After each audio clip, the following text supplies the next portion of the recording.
Actually, I just said, yeah. I'm like, yeah, if you join us, Yeah, exactly. Come and join join us. us, you get it We'll all, make it work. right? Yeah. So trying to figure out why they see They're it. getting jealous. Yes. I'll share the screen with them so they can see it. Has anybody participated in any boot camp yet? Anyone participated in a boot camp yet? No? No? Actually, last year you did one? Yeah. She did it here with Gregory. Okay, Gregor, yeah. Yeah. Yeah, if you can, if there's stuff available and it's close to your branch, get involved in it. It's actually good because you work with your peers and work with your manager, follow up one-on-one on things. And it's a very valuable experience. So usually there's to do with prospecting, different prospecting techniques.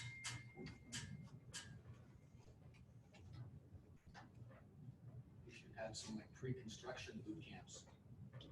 Pre-construction boot camps. So we had do the pre-construction. Yeah, yeah. What I find, and I can confirm you've been doing pre-construction for a while. Okay, so it's completely different. It's completely different. That's what I do on weekends. Yep, it is. I Yes, sell it's a totally pre-construction. different pillar of business. Yep. And a contract is not straightforward. So if anyone is challenged with a residential, pre-construction is. You're right. mesmerized. That's why usually you have to have that lawyer's review. There's clauses in there that the builder doesn't even know what they are, right? So they rely on us. In addition to the fact on how you actually are delivering the product, you're not giving them something tangible. It's not there. You have to first help them visualize it, and then you have to be able to explain the benefit of it, in addition to knowing to be able to explain what they're signing. So that is actually an amazing idea. Yeah. Okay. So you do one. So you have a guest speaker come and talk about assignments. Yes. You could have one that talks about putting the agreement, Together. purchase and sale together for the assignment. Right. You could do stuff on just marketing and pre-construction. Having Sherry come in as a guest that talks about how she got to her place. Right. Right. So you could definitely get 4 or 5 sessions, and then you ask each student that each week, 3 pre-construction things have to be marketed somehow. Email, e-blast, Facebook. You got to start to do. It's got to start to do something. So that would be a good kind of boot camp called pre-construction boot camp. Yeah. So I'm just putting a bug in your ear that you might have to. Because now you're gonna have to organize it all. But yeah, I'm in for it too because it is. Yep. I mean, when I started selling construction, I thought, okay, how hard can it be? Yep. It's all there.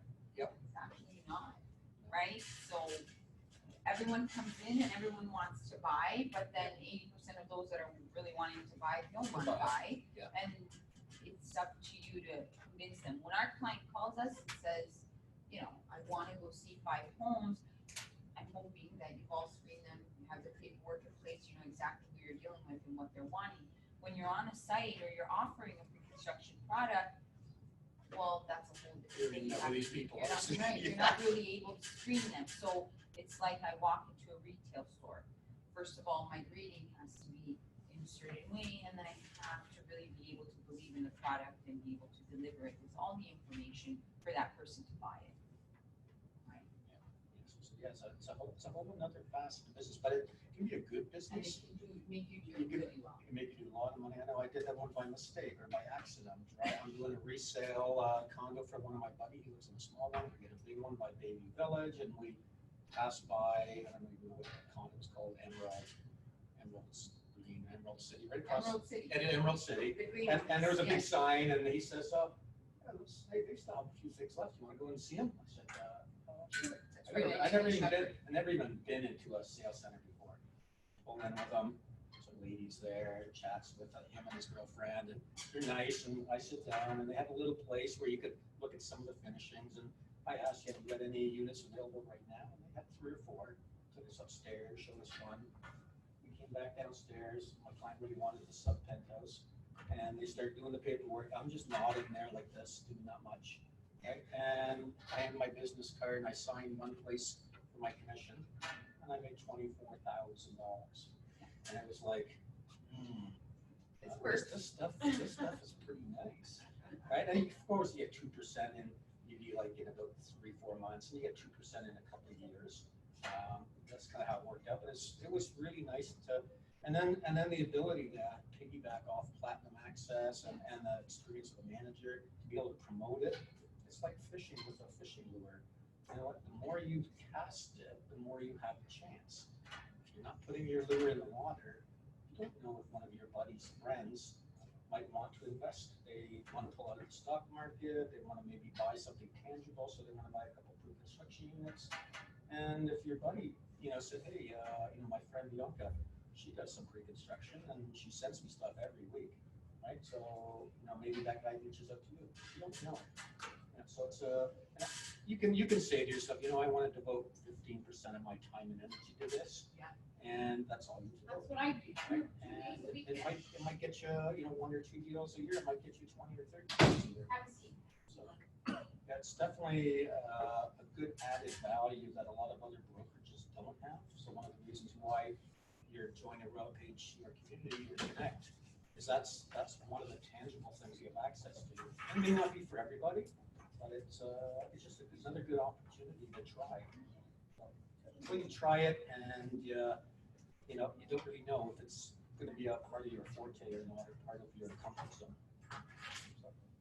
But yeah, if you're interested, I will put this out to Ned as well, but if you're interested in, there's a lot of developers that we're currently dealing with, and that you need You see sales the staff. emails, everyone coming in 2 days, you're looking at the glaze, what do? You hit delete. You look at another one, you hit delete. Because right now I'm dealing with Caledon and Granton. I was shocked to see what is going on in that market. Right, how it's evolving. So the last development, 32 detached homes in 27 days. And that was just really like, So it's changed first day I went in, the last launch, year and 11 a half, detached homes sold. That's awesome. So it's- Different market, different mindset. Let's talk about it. Exactly. You have a great session. Okay. I'm not gonna keep you guys Thank you very going much. longer. Yep. And you all know Rick Pecman. Well, some may not. So welcome everybody. I don't know if we have a full class, but we're going to get rolling. Time's valuable. You guys as realtors, hopefully you're billing $200 to $300 an hour for your time. And you're not $15, $18 an hour students, right? That are just doing paperwork and doing marketing. You got to be out there and getting business, be valuable. That's your whole goal. Anything that you can't do or don't have time to do, don't want to do, get some real extra help. Get a friend, get a partner, get a young person to help you out with some of those tasks.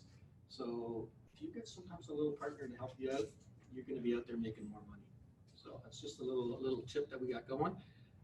We're going to go on to Trev this morning, and what I'm going to show you, we're going to talk a little bit about sweet spot marketing. And what is sweet spot marketing? Basically, you have some little sweet spot and you're working around it. And what is your sweet spot? You guys all probably heard of like just listed, just sold. So somebody just lists something, somebody just sold something, there's usually a sign on the lawn, that is your sweet spot. It may not even be yours, it may not even be our brokerages. It's a sweet spot.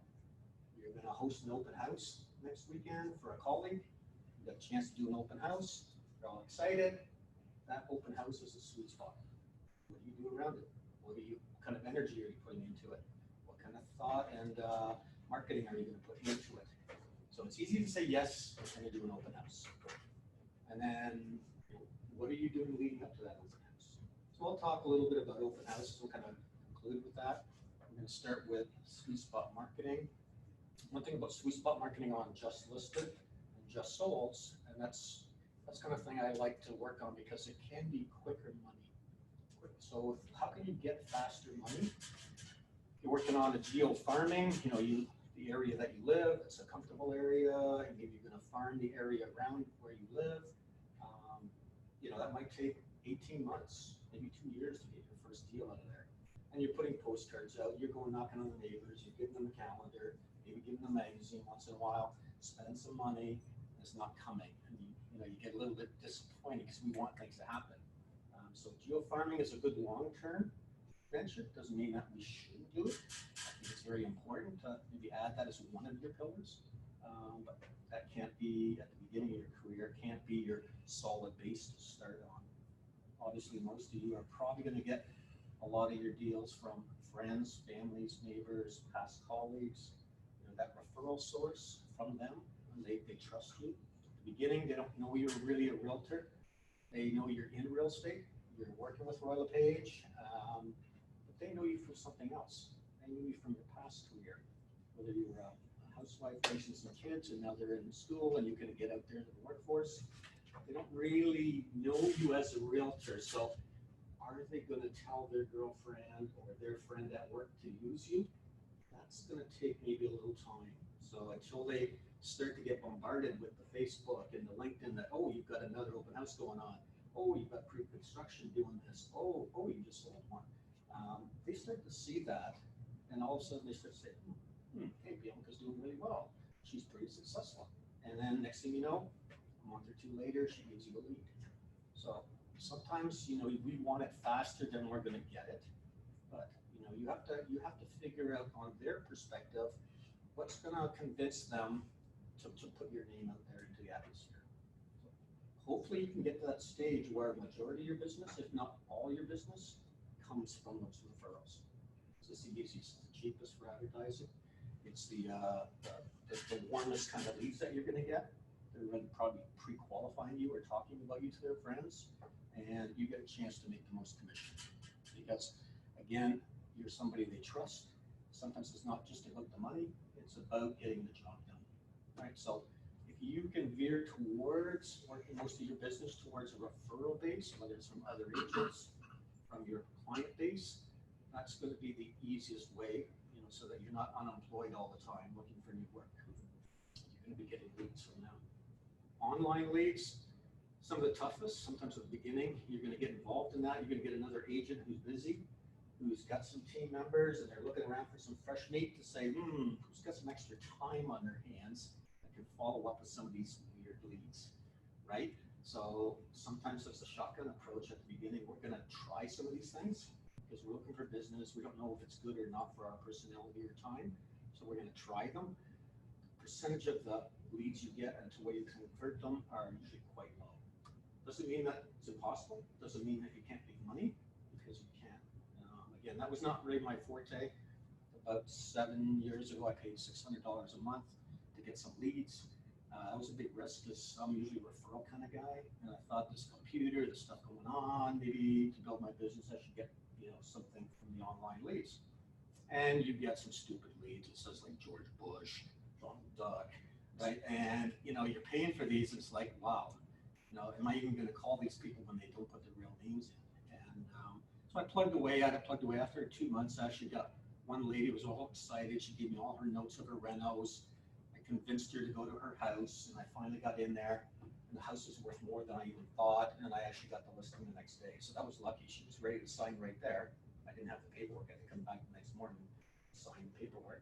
And then I got a neighbor across the street, and then I got busy with my other business, which was more enjoyable because it was friends and helping them, and I still got leads coming in. So I looked around at colleagues, and I gave leads to my colleagues, and told them, if you get anything, I'll take 25%. And I think I made $18,000 off of that. So I did it for 6 months, spent $3,600.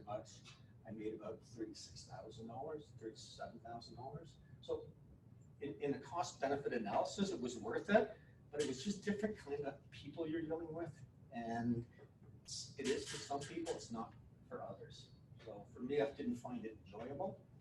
And I evolved to a time where I became a manager at that time, and I didn't want to continue on just paying for leads and giving them out. So definitely you can make money on online leads, but getting out there, making the relationships, getting referrals is going to be your easiest technique. Good morning. Good morning. Okay, so I'm gonna log into Stratus, and I'll just show you a technique of how to find some of the things to work on.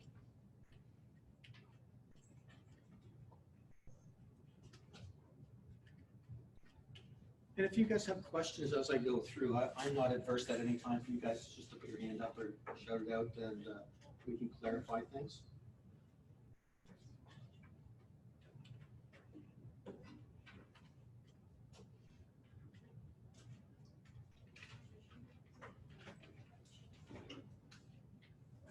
Okay. Everybody familiar with Trev? Is everybody on this like 5 times a day, snooping and searching? Okay, so if If it was today, it was Tuesday, it was kind of rain, or Thursday, it was rainy, kind of crappy day. Am I gonna go out there door knocking? Probably not. I'm not gonna be inspired myself. It's a dreary day. Your energy level isn't all pumped up, right? So I would pass. Even if I had planned early in the week on my time management, that I said that, like Thursday, 2 to 4 in the afternoon, I was gonna do a little bit of sweet spot marketing. It's a crappy day. I'm not gonna do it. I'm gonna probably say, we'll see how Friday, a little block in there, maybe I can do it Friday, right? If that's crappy, I might say, okay, maybe Saturday. Because you want to really do it when it's some good weather so you feel good. If you're rainy and drenched and dreary, you get 2 or 3 people not even answering the door, I mean, you get depressed. So the one person does answer, you're almost shocked, right? You have to really pump yourself up quickly to get your spiel out there, your little elevator speech. So again, this is something that might be flexible on timing. The better the weather, the more receptive people are to opening their door and talking to you if we're going to do door knocking. So if I was going to look today, I go up to listings. Has anybody ever used notice pages? Notice pages, good tool. Good tool. You guys should know a little bit about it. Okay, so click on notice pages. And in the last 14 days, you get a chance up to the last 14 days to pick an area and to see what's happened. How many sold conditionally, how many sold, how many new listings, how many price changes, all in a nice little snapshot. So if we did residential freehold for sale, and I would do Durham region, but we're in York here, so we go York. And we can kind of drill it down to what we're in Richmond Hill. And I don't even know the areas because it's my thing, but let's just say, I don't know, I'm just picking some Oak Ridges. And I want to see, let's see the last 7 days. Last 7 days. I'm going to update it now. And it's going to give you new price changes, extended, draft, sold, conditionally sold, leased, terminated, suspended, expireds. All in nice little summaries. If I wanted to go right to the solds right now, because I want to see how the market's feeling. Last 7 days, what's happening in my little market, in my community. Jump right to the solds. So we get 11 that have sold. And I like to look right here. This is what I do maybe once a week. So I just look and say, hey, listed for $599, sold $549, so under asking. $629, $640, over asking. $819, $816, about the same. $938 to $1,099,000, over asking. $985 to $980, about the same. $999, 1.16, over asking. This one here, about the same. $190, this is a little over asking. Just a little bit lower than asking. This one here, just a little lower than asking, and this is right at asking. So I've got a feel just from those 11, you already have a feel for that little community. Okay, you know what? On average, they're selling for list price or maybe a little bit over. The odd one maybe is overpriced and selling under asking. So you just get a little feel for your community. Yes, hi. Can you change the tabs or add the tabs? No, on this one, it's a snapshot. This is giving you a summary of what has happened. So all you get to do is look at it. If you go to the top, if I went back to the top again, I could scroll down and have to look for things. How many things were extended, how many deals fell through. Okay, what sold conditionally in this area? So in this area in the last week, 10 have sold conditionally. So 10 sold conditionally and 11 have sold. So 21 sold in this little community in the last week. So if this is your community that you work in quite a bit, and if you look at this each week and you have a feeling, okay, maybe it's 21 this week. Maybe because you've been snooping every week that, hey, last week it was like 18. The week before it was 12. Now you're thinking, okay, hey, we are getting into that fall market and things a little bit more is happening. So when you're out in doing your sweet spot marketing or talking, you have a better feel for the market. What's happening? You can answer some questions. Hey, the market's been picking up. If you were thinking of selling, this is a great time to maybe sit down with me and figure out a game plan. Right. So this is giving you for a few minutes, giving you a little bit of a comfortable feeling. You may not know, hey, the market's up 3.2%, it's up 4%. Sometimes people don't care about those numbers. They just want to know, is the market getting a little better? Could I get a little bit more for my house? So those are the things that they're looking for. Because the market's a little bit better, usually mean things will sell quicker with a lot less hassle. If the market's a little better, they're usually thinking, oh, maybe I could get a little bit more money. So that's what they're thinking. And we got to try to parallel ourselves with their thinking, and we have a better opportunity to connect with them. So getting into this, what I would usually do is I would go to the new. So if I was looking today to do a sweet spot marketing Thursday, I probably would have looked a couple of days ago on a Tuesday, maybe snoop, find something that I want to market around. I don't really care. I don't put a lot of thought into this. I know the community. If you know the community you're interested in because you know the parks, you know the schools, you feel comfortable, you can answer a lot of questions if somebody asks you something at the door or if you're on the telephone. Right? So maybe stick to a community to start. It doesn't mean you can't go commando and Rambo style and just go to different communities.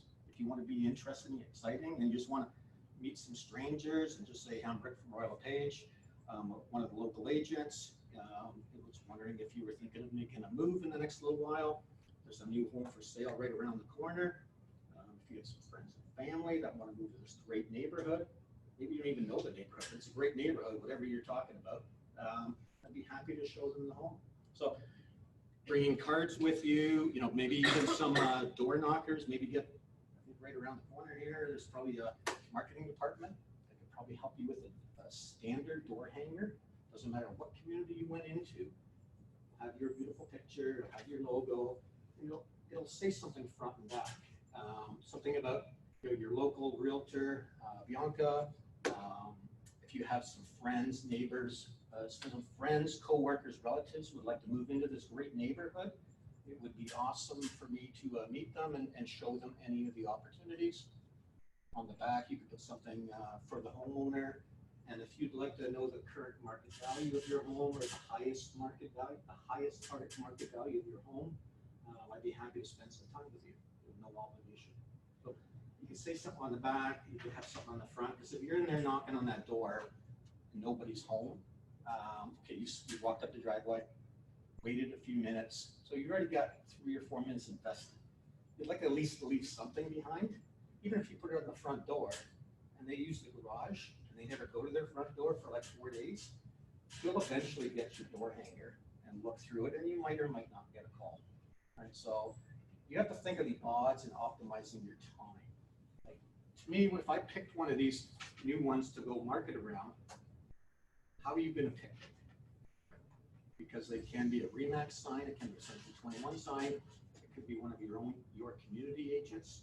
So I would be leery to pick a your community agent and market around there without their permission. Right? So it's just asking permission of your fellow colleague, because you wouldn't like it if it was your listing and 2 of your fellow colleagues is marketing around you, trying to get stuff without your permission. So we're just working together. So on something like that would be, if the agent is a busy agent and they're not going to do an open house, you reach out to them, could I host your open house? And oh, by the way, could I also do some marketing around there to invite them to the open house? Could I do some telelisting? Could I do maybe a postcard or knock on a few doors to invite them to the open house? So you're giving them a clear picture of what you're going to do, because then they can relay it to their summit. They can say, hey, one of my colleagues, they're going to be doing some marketing in the neighborhood, talking to some of the neighbors. They're going to be phone calling in some of the streets, so that may not see the for sale sign, and they're going to do an awesome open house on Sunday, and they'll have a mortgage advisor with them as well on the open house. So give that other agent that you're hosting for a little suite of what you're planning to do, right? Because next time, 2 months down the road, they have a beautiful open house. Maybe you're the first person they reach out to. Say, hey, you did a great job last time. Would you like the first opportunity to do open house? I've got to go away on vacation. Yes.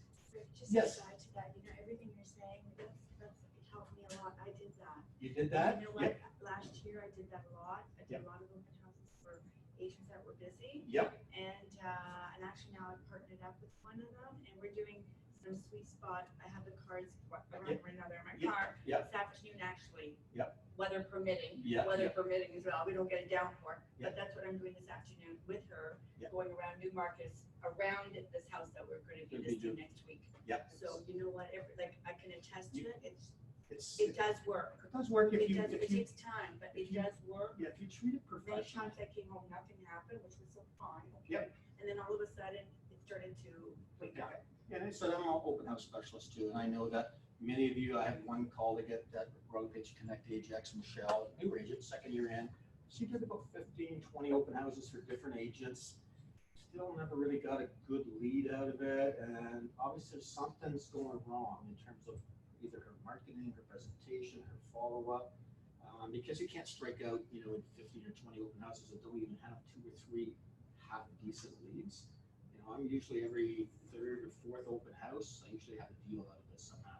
Buyer, get listing across the street because some guy liked me, right? And so I had one story helping a friend. I don't like to do leases. I never wanted to, but she's an older lady and she was looking on Kijiji and stuff, going out by herself. And she just said, oh, just for safety, Rick, can you come with me and help, me see these 3 or 4 places and give me some advice? And it's short. I went out with her. The very first one was a crappy area of Oshawa. It was a semi, lots of stairs going upstairs. And as I came downstairs, the owner was there, and I said to her, Louise, I don't think it's going to be right for Poppy. Too many stairs, but thanks for taking the time this morning to see us. I said, if you ever get discombobulated or you get fed up with having renters, I know something's very frustrating. I'm a local agent, here's my card. I'd be happy to sit down with you and we could figure out a game plan to get it sold, right? Because I know a lot of people who are renting out can get, disillusioned on how it works. So now we kept going on, and I found her a little house in Whitby for like $900 a month. And 2 days later, I get a call from that lady, Louise, and next thing you know, I've got that home for sale. And I was doing the open house. Some weird guy across the street. I could see he was there, just kind of hoovering, looking at me. I was talking to other people. And after he said, oh, Rick, do you mind coming over to my house across the street? My wife really hates realtors and she doesn't like anything to do with the real estate, but I think maybe you could convince her and maybe sit down with her and talk with her. So after another hour there, I've got that listing as well. So you just don't know when you get the opportunities where it falls from. Another story is one of your colleagues, Ali, I don't know his last name. He lives in Ajax. He comes to the Ajax office a lot because it's close to where he lives, so he doesn't hear as much.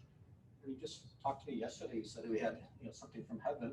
He was showing some leases in one of the condos in Mississauga. He was down at the front desk with the concierge guy and ended up giving him his card and said, if you ever hear anybody thinking of selling or buying, I'd be happy to help them. The next day he gets a call from that guy that one of his buddies actually wants to see something in the unit to buy. He went there that afternoon and he sold it.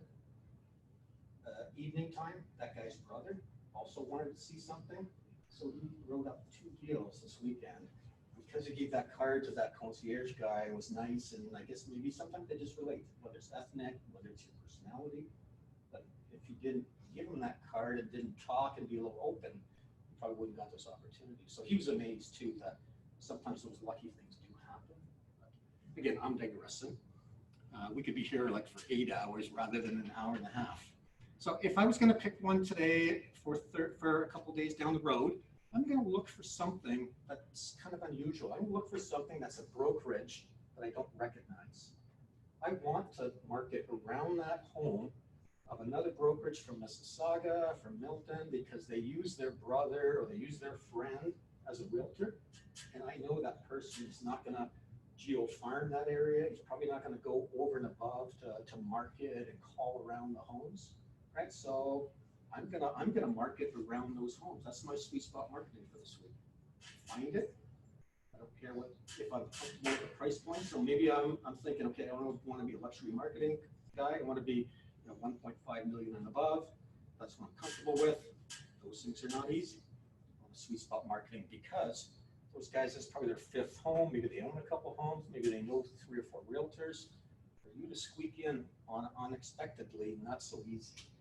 So more the medium to lower price point homes, things that they might have bought off of a sales center so they don't know so many realtors, your better chances of getting a connection. They may not know as many realtors.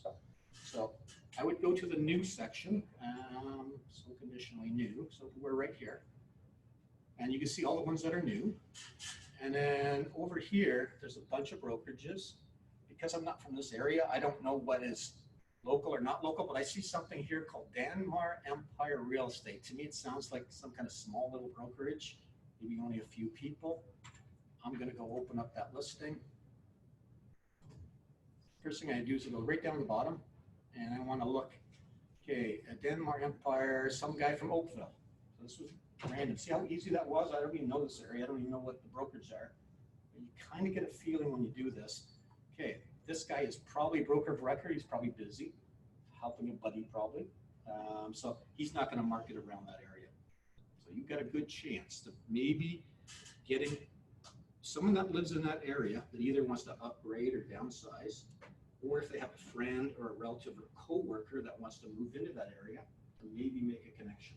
So you got like about 3 or 4 reasons why somebody might want to say yes to you to give you an opportunity to pass your name along.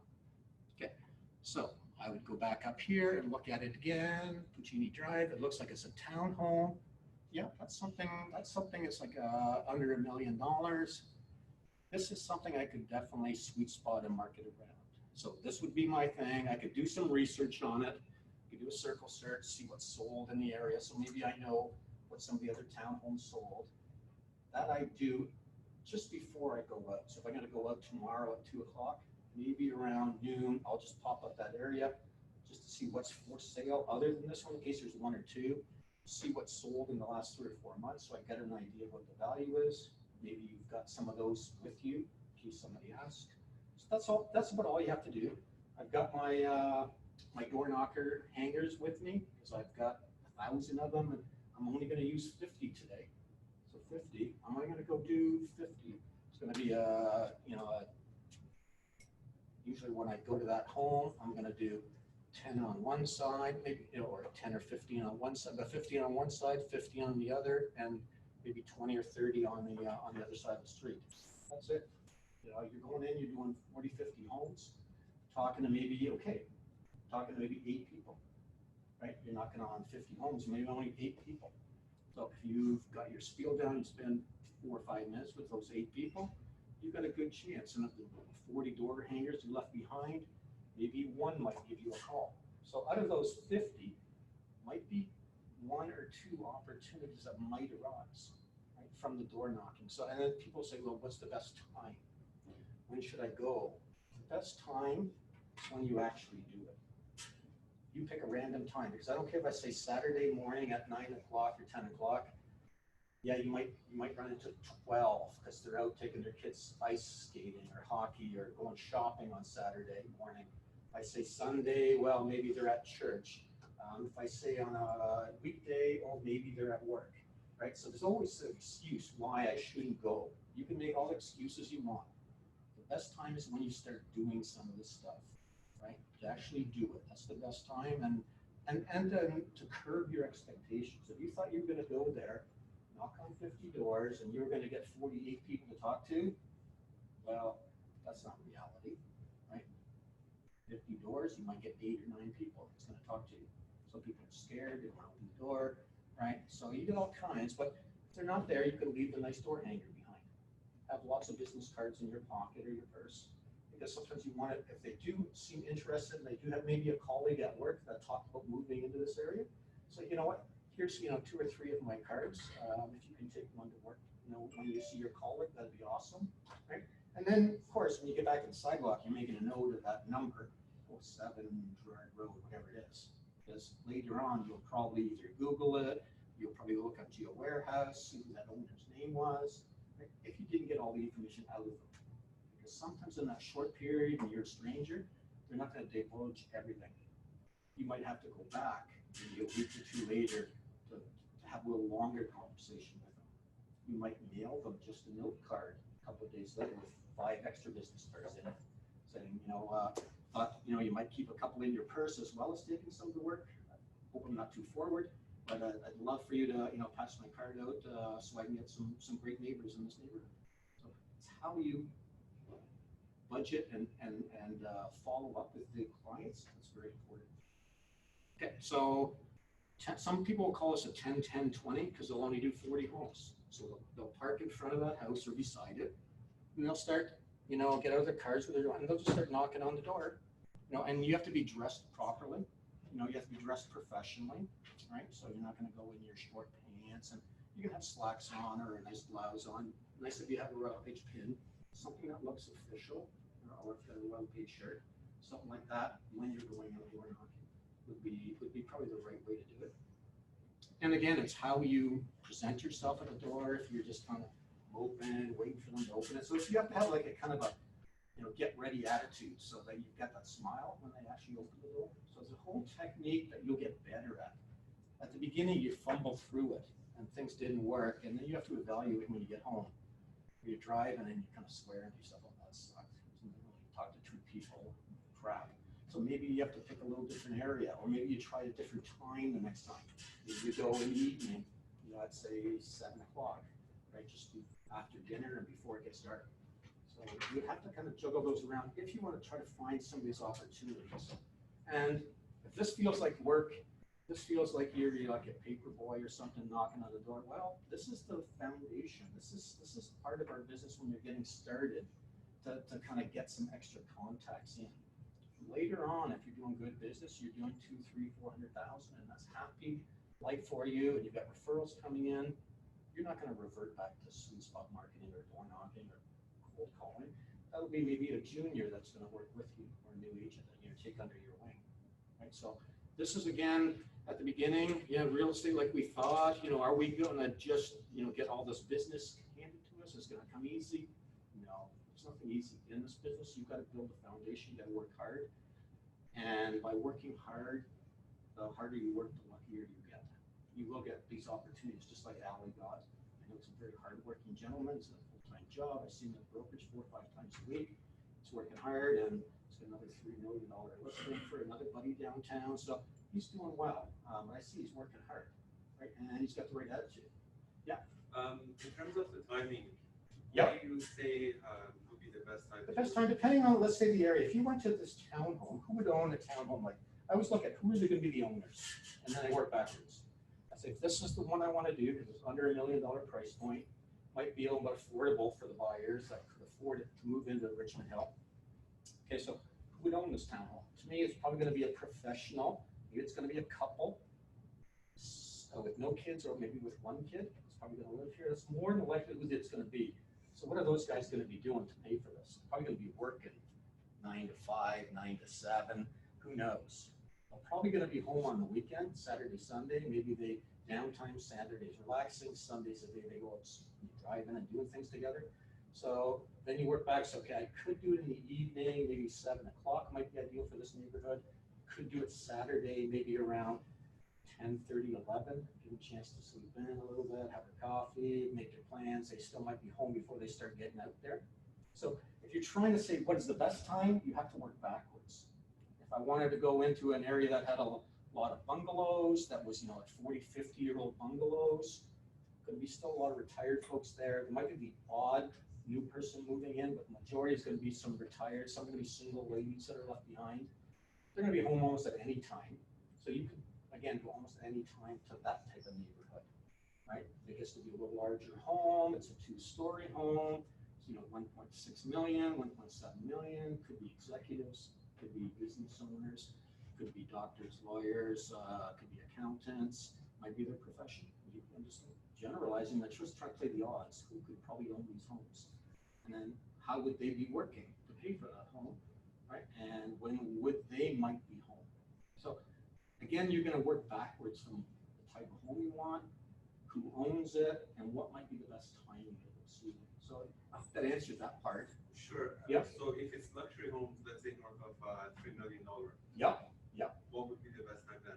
Oh, the best time then is going to be in the evening. Usually it's executives and business owners usually get up early to go in, get their business going, get people working, and they're usually home in the evening. So that would be more of a 6:30, 7:30. You might even catch some of them at dinner, but you don't want to inconvenience them, but just let them know that, hey, I'm Rick, one of the Royal LePage Carriage Trades agents in the area, working on luxury marketing. I've got a gentleman, if you want to snoop his website and stuff, it's Chris Butrin. He's a luxury agent in Ajax. He's got that luxury marketing certificate. He has this beautiful 20-page monthly thing that he puts out for luxury clients, and he goes door to door, asks if they'd like. He brings a hard copy to show them. It's really quite neat. And he says, if you'd like this, I could have this to you monthly in an email. This is just my template, and gets their email addresses to sign them up. So he's got a reason to be there. right? So if these guys are gonna go out, it's a $3 million home, and they don't know you, you're walking up the driveway, and knocking on, ringing their doorbell, and you're waiting a bit, he's got a large home, takes a while to get there. You know, you gotta have something of value that you're giving. Remember that technique, give before you get. So what are you giving them that could be of some value? They might open up the door, and they might even get you your email address, right, for you to work on. So that would be very valuable if you could go out there, you do maybe 50 homes, because it takes longer for walking up the driveways and taking time in between. And like you said, you might do 50, you might only talk to 7 or 8.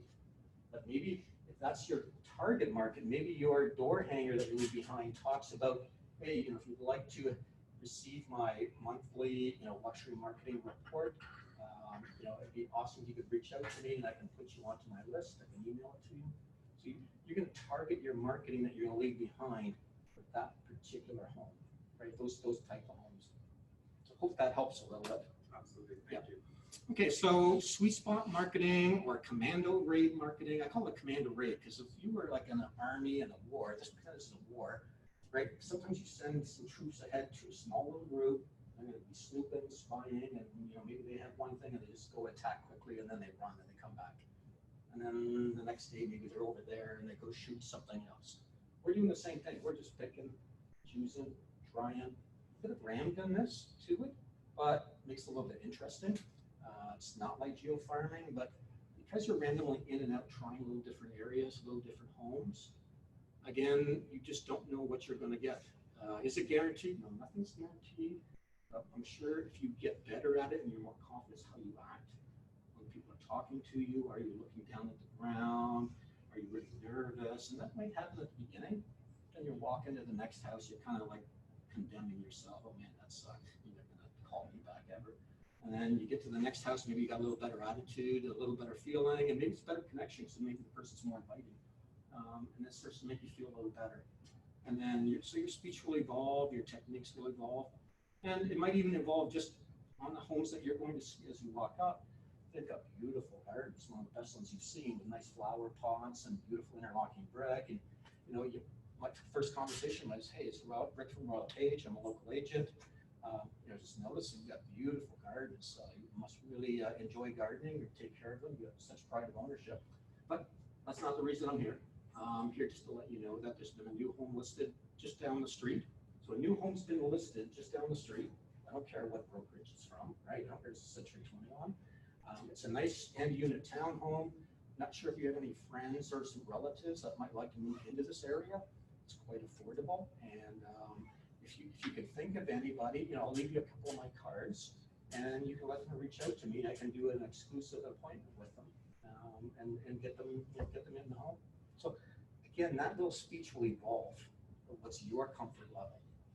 So that's inviting. It's not offensive. They usually don't just close the door on you and run, right?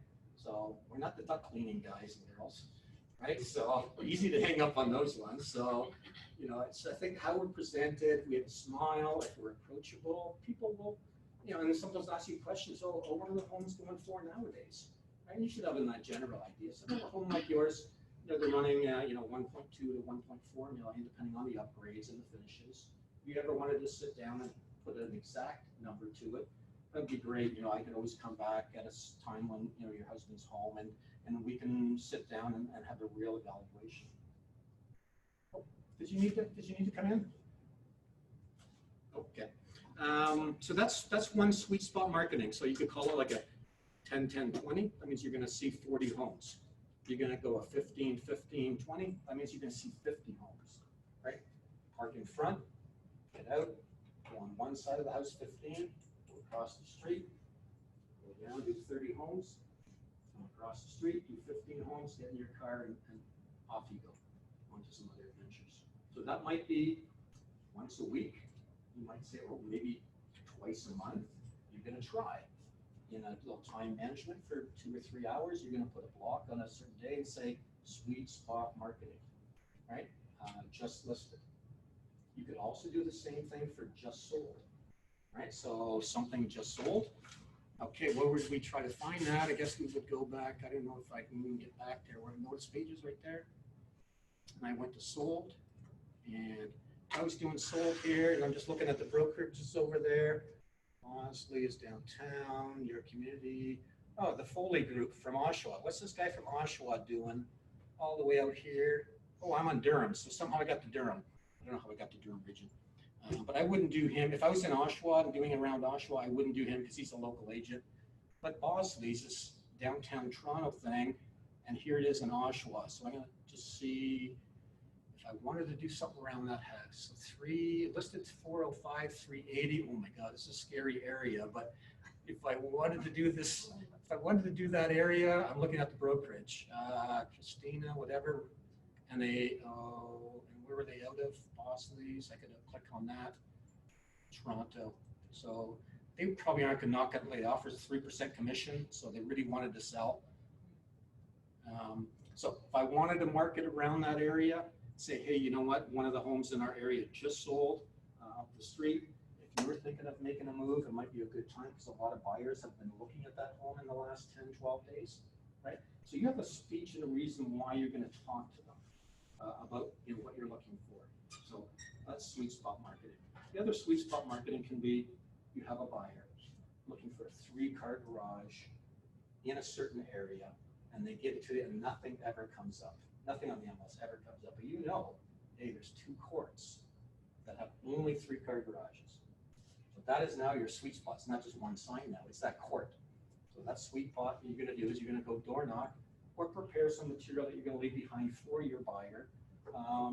If they are thinking of making a move, you have a buyer looking for a 3-car garage in Richmond Hill, and I'd be happy to sit down and give you a market analysis and see if we could pair up my buyer with yourself.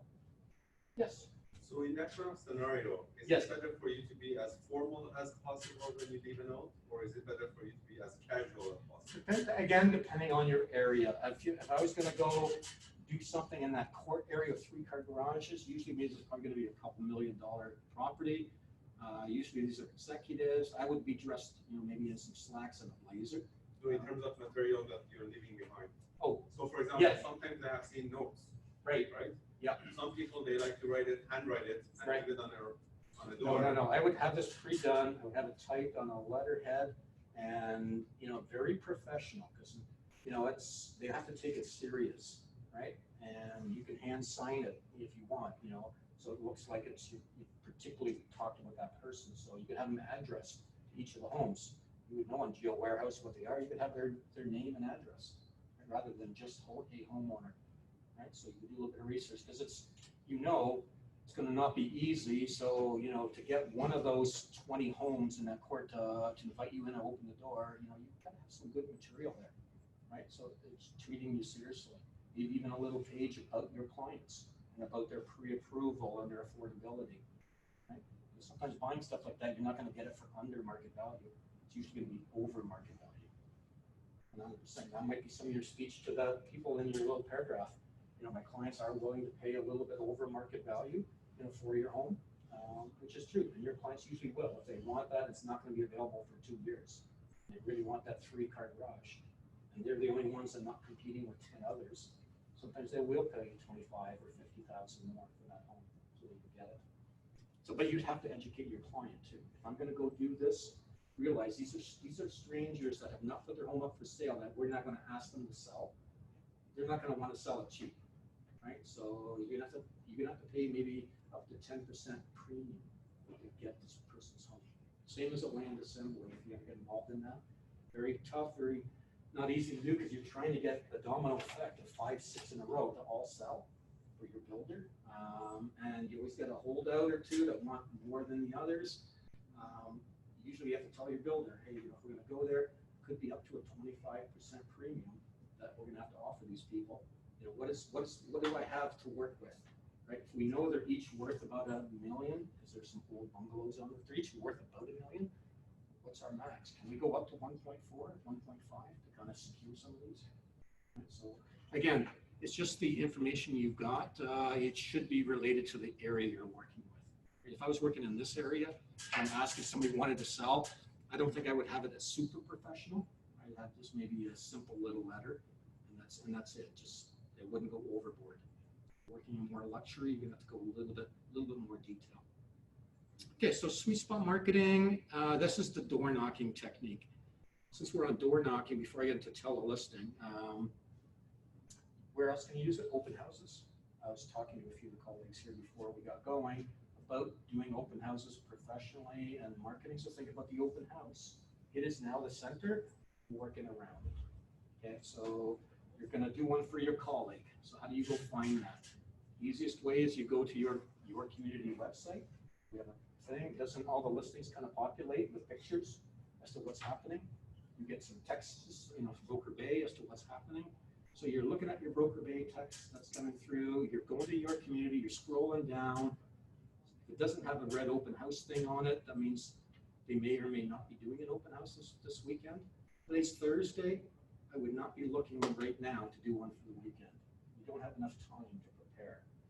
If you were going to take one as a favor for a colleague, because all of a sudden they couldn't do it and they want somebody to do it, and you're doing it as a favor so that you can maybe get some of their listings later down the road, then that's fine. You do that occasionally. But that's not how you bank. If you had on your list for the month of, say, September, 2 open houses you wanted to host, okay, pick the 2 days that you'd like to do it. So now I'm thinking October. I'm already thinking October. Pick 2 days in October, whether it's a Saturday the 13th and maybe a Sunday the 28th. Those are the 2 days I'd like to host it. Now you're going to work backwards and try to find that inventory as you get closer to the date. Yes. So in regards to open houses, if you decide that you wanted to do agent open house. And yes, okay. Say it's your listing for your client, you want an agent open house. Yep. So in regards to marketing those, how do you go about marketing agent open house? I can just say good luck is all I can say. You're going to use the MLS first, and you can put into the brokerage remarks. You can even put it the open house under other comments, agent open house. You could put it into that. Put it into hats and wants. Gives you 1,400 people that might be looking at it, so you can promote it at that. You can reach out to brokerage managers in the area of Remax Century 21. Let them know you're hosting a luxury open house, unique property. If your client agents would like to come, having a lunch catered or whatever, having a free car wash for them. Right? We're having a free car wash for every agent that comes, and we've got a little coupon for a local car wash place. So what are you doing to market to get agents to actually come out and look at it? It's just a cookie cutter run-of-the-mill home, $1.3 million home, four bedroom, 2-car garage, unfinished basement. You're not going to get the agents to come out to an agent open house. They could either preview that themselves or go look at it if they have a client. But it's unique. It's got a beautiful pool. It's got a big shower, waterfall in the backyard. It's got a skate rink downstairs. It's got something unique that sometimes some agents think, I got some weird clients, maybe something like that might catch their fancy. It seems unique. I got to go. It's just their own interest. You can get them out there. But in reality, a lot of them don't work very well. Yeah, so you've got to, if you're talking to your client and you say you're going to do this, just say, you know what, because the access to the pictures on the internet, virtual tours, and them being able to preview it, you don't get as good a following as we used to have 25 years ago with this technique. I said I could still host it. We could try it on a Thursday, afternoon, and maybe just after lunch, maybe 1 to 2 o'clock, and see if we can't get 8 or 10 agents out here. Right? And you could internally market it to your agents internally as well. So that's kind of how you would kind of market that if you do an agent open house. But getting back to a open house for a colleague, again, you're reaching out to a colleague ahead of time and saying, it's Rick, I'm from Connect, Ajax location. I know you're in the Pickering location. Haven't met you before, but see, you got a beautiful townhome in Pickering, and wondering if you're doing an open house next Sunday. Not this Sunday, next Sunday. I'd love to host one for you if it's okay with your clients. Right, so you're reaching out, giving them this, oh no, Rick, I do my own open houses. I don't really share them. I said, okay, thank you very much. If you ever come and have to go on vacation, please reach out to me if you have a listing and want me to host one for you. So that's nice way you tried. Okay, so then you go to your second choice and look what else you've looked at. Okay, maybe it's not a townhome man, that's a semi-detached. Okay, yeah, still want to try it for next Sunday. So you're trying to find that inventory for you to do at least 5 to 6 days ahead of time.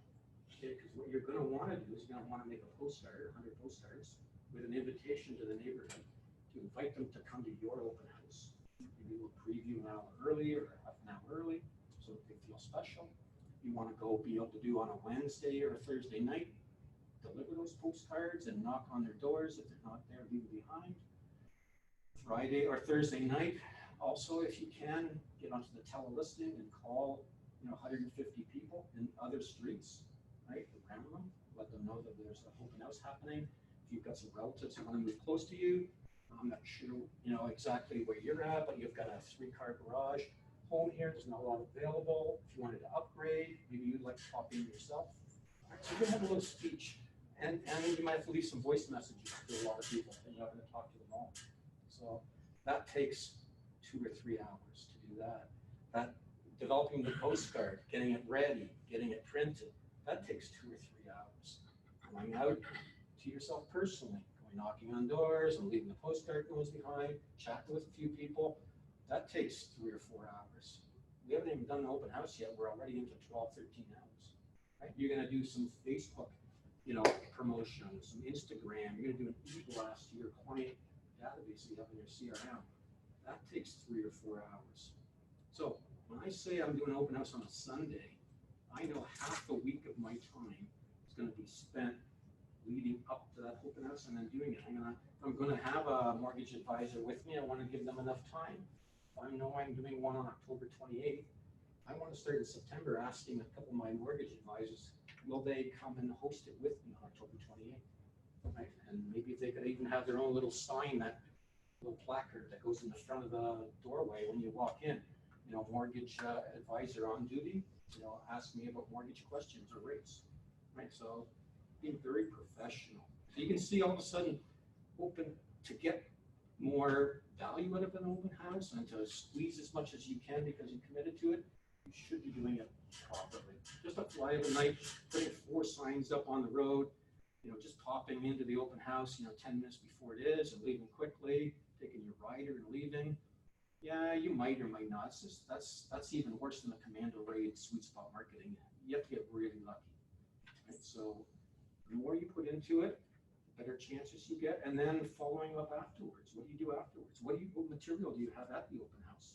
You have your own little buyer booklet. You've got stuff on first-time buyers with you.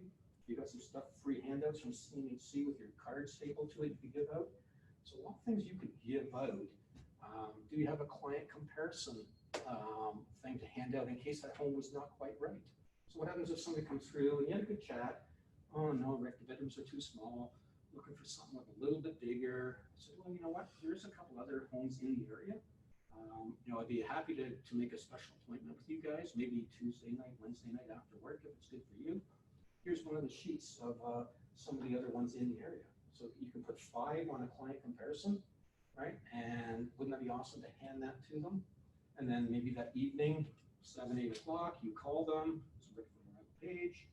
We met at 123 Main Street this afternoon. I know that home wasn't quite right, and they give you a couple of things, homework to look at. Anything catch your fancy? Oh, you haven't had time to look at them yet? Okay, I understand.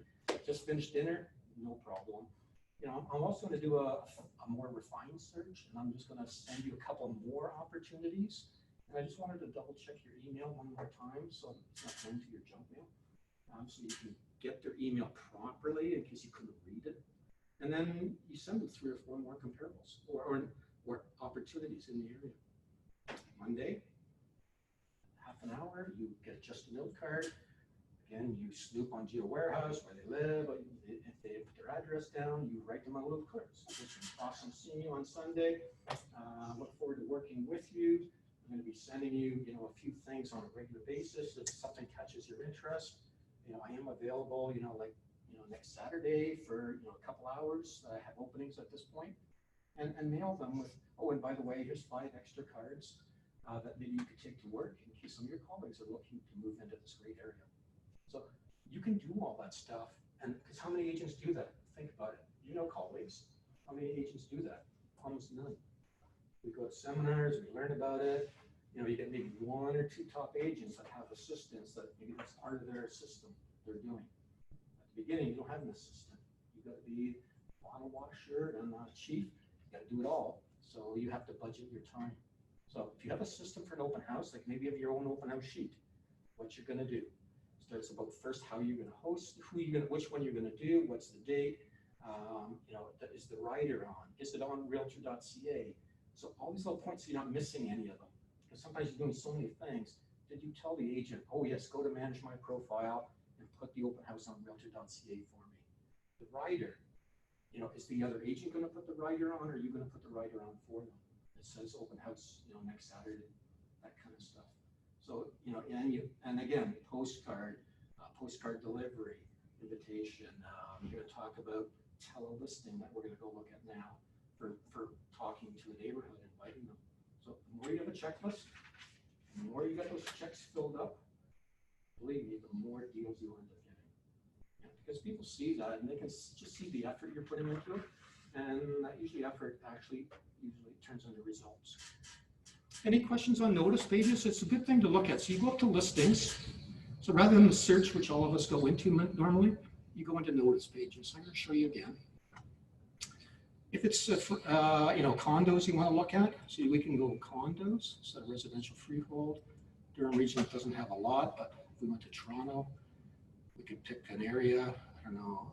I've got a couple condos for sale in E11. I do have two available in Malvern. And in the last 14, it can only go up to 14 days, the last 2 weeks. Update now.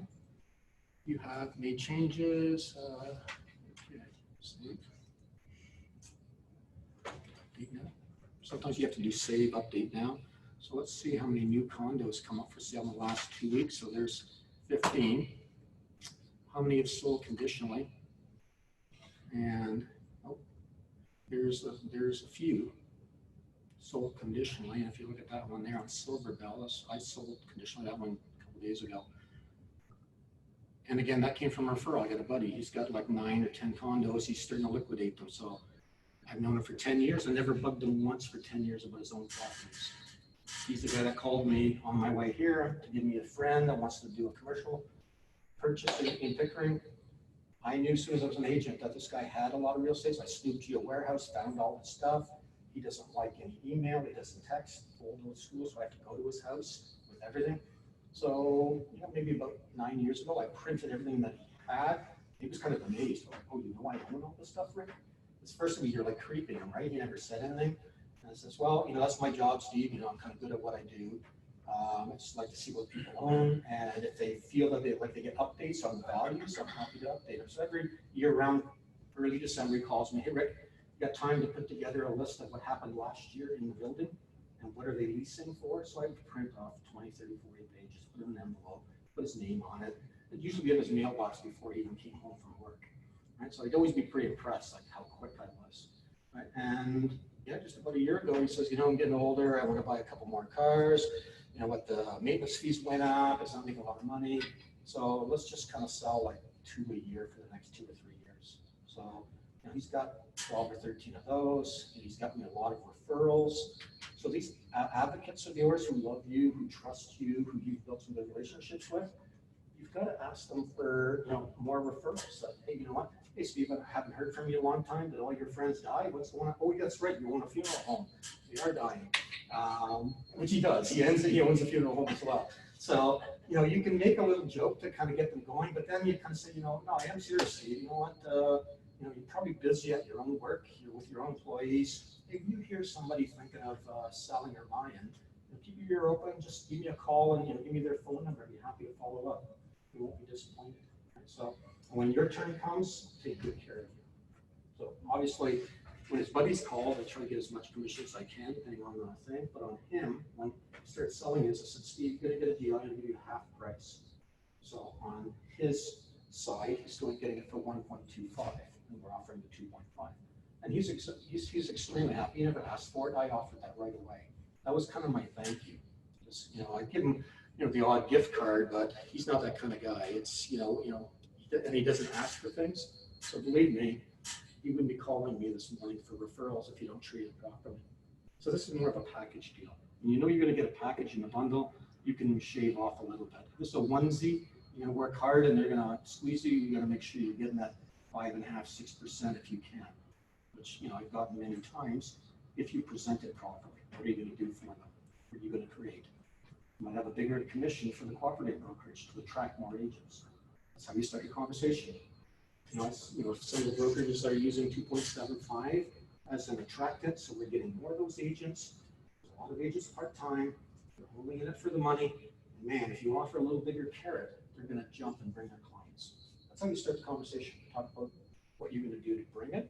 And our brokerage for all the extra marketing we're doing, the open houses and the virtual tour, traditionally some agents will charge you 3% for that, but we'll do 2.75 as well.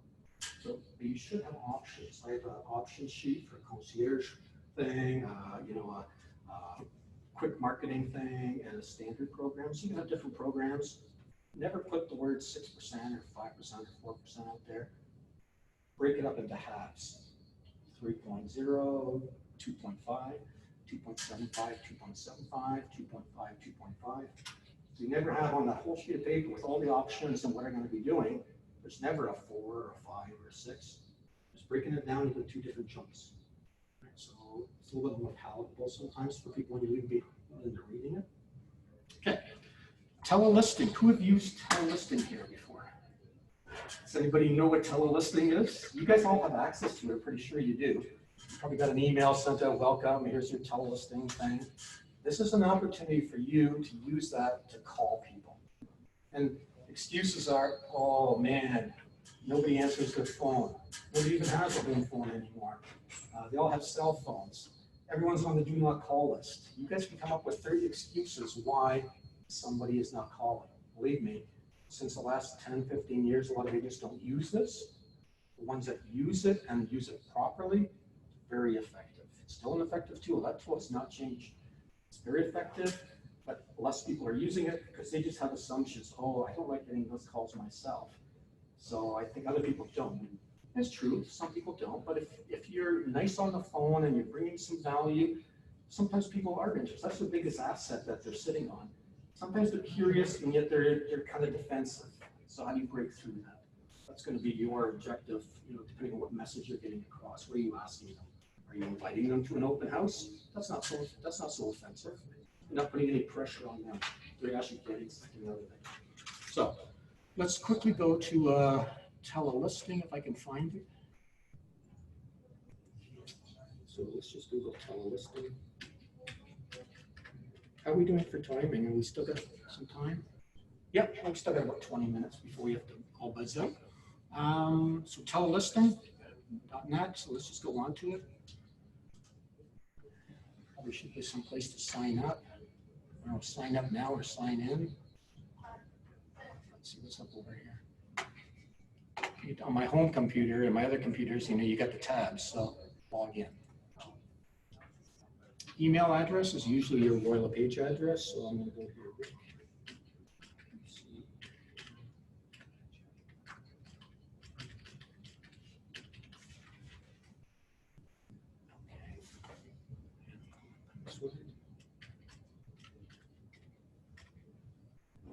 Okay, we're not going to save our password. This is what you guys would get in after you get into this. If you're not sure, I'm sure your manager or whoever helps you with your passwords will get you your password again if you wanted to snoop and try this. So again, access the phone book. Comes up with this kind of thing. I usually go to map search. Looks like we start off in Montreal, but you could put an address in there. There's something there, Richmond Hill, Yonge Street. But I'm going to just try typical, my own home address in Oshawa. 653 Balmoral Drive, Oshawa. So you just type an address in. A little map comes up. I just know if that'll make it bigger. So that's where I live. My market area for geofarming, I have 1 street. I got 2 streets, I got 3 streets, it comes around. So 58 homes is my little geofarming for my little calendars, whatever. I probably sold 7, 8 listings in there in the last 5 years. Just by being nice. I had my car wrapped when I was an agent, so I would park on the driveway, people walking their dogs, and they would see you, they stop and talk to you. So I got that little, and that's very little. I spend maybe $200 a year in that area, go up maybe twice a year just to talk to people. Don't spend a lot of time. So that's just a little mini geofarming because it's comfortable. It's my area. So that's one way of getting business. But if I was going to do an open house, which I've done many on the street, maybe people aren't driving in that back street, they don't see the sign, so maybe an area about like that. I want to call those people. I don't know what's going on there. Where's Celeste when you need her? So you want to actually make some kind of like a little map search. And to do that, see where the hand is right beside it, it's that little weird shape. You click on that shape, and then you just kind of do a click, click, and it's kind of random. You put a lot of thought into it, but I just kind of circle around it. Okay. Just as a guess, I have no clue either, but how many people do you think we could phone in that little area? Throw some numbers out that we can phone, not on the do not call list. 300? Maybe, I'm not sure. I would think 150, 160. So at first you might think, oh man, we call like 10 people, everybody's on the do not call list, nobody has home phones. Right, so let's see what happens. I could hide the do not call list, so because I don't want to see the people I can't call, so I could hide it. And then if I scroll down, okay, usually it tells me a number at the bottom. Okay, we're very close. I have 244. 244 people I could call. Man, that's going to be a lot, so maybe that's too much. Maybe I refine my map because I only want to call 125 people. Right, so I could start, with the first person right there. I could click on their phone number. If you scroll down, there's that guy's name, his phone number, where he lives. I could actually have a call script pulled up. I could make some notes if I'm talking to this guy. Really on this thing, when I'm doing open house stuff, I don't really care about all this. I'm trying to just get through numbers, call. It's right from the page.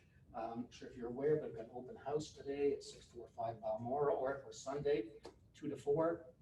Awesome bungalow. If you're thinking of downsizing into a bungalow, might be something you might want to pop in on Sunday and see me. Like if you have any friends looking to move to your area or relatives, this might be an excellent opportunity for them to come see me. Again, Rick at 905-441-1371. Again, like 30 seconds, leave a little message. Yes. You leave messages behind? Always. Look at it, you spent some time. You dialed the number, you listened, and you waited. Now you spend like 30 seconds of your life.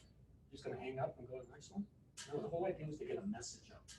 Whether we talk, so that particular one at the open house is a message we're trying to get across. But would you follow up as well? No, I wouldn't, because the reason I'm doing this is just bang, bang, bang, bang, bang. It's just like marketing. It's almost like putting a newspaper or a postcard in front of them. I'm just getting a little message out. I'm not going to follow up on that. The reason I'm doing an open house sweet spot marketing, let them know, give them the message that, if they call me back because they have some more information they want about it, that's great. I have a live one on the wire. I'm going to put them into maybe a CRM, might start to do that kind of stuff with them, right? So telelisting, does that look so complicated? So it's pretty easy. Go to telelisting. The hardest part is for you guys to find your password. It's going to be the hardest part. Remember, your password, you get telelisting, put your email address, put your password in, opens up. Access the phone book, put an address in, or do a map search in a certain area.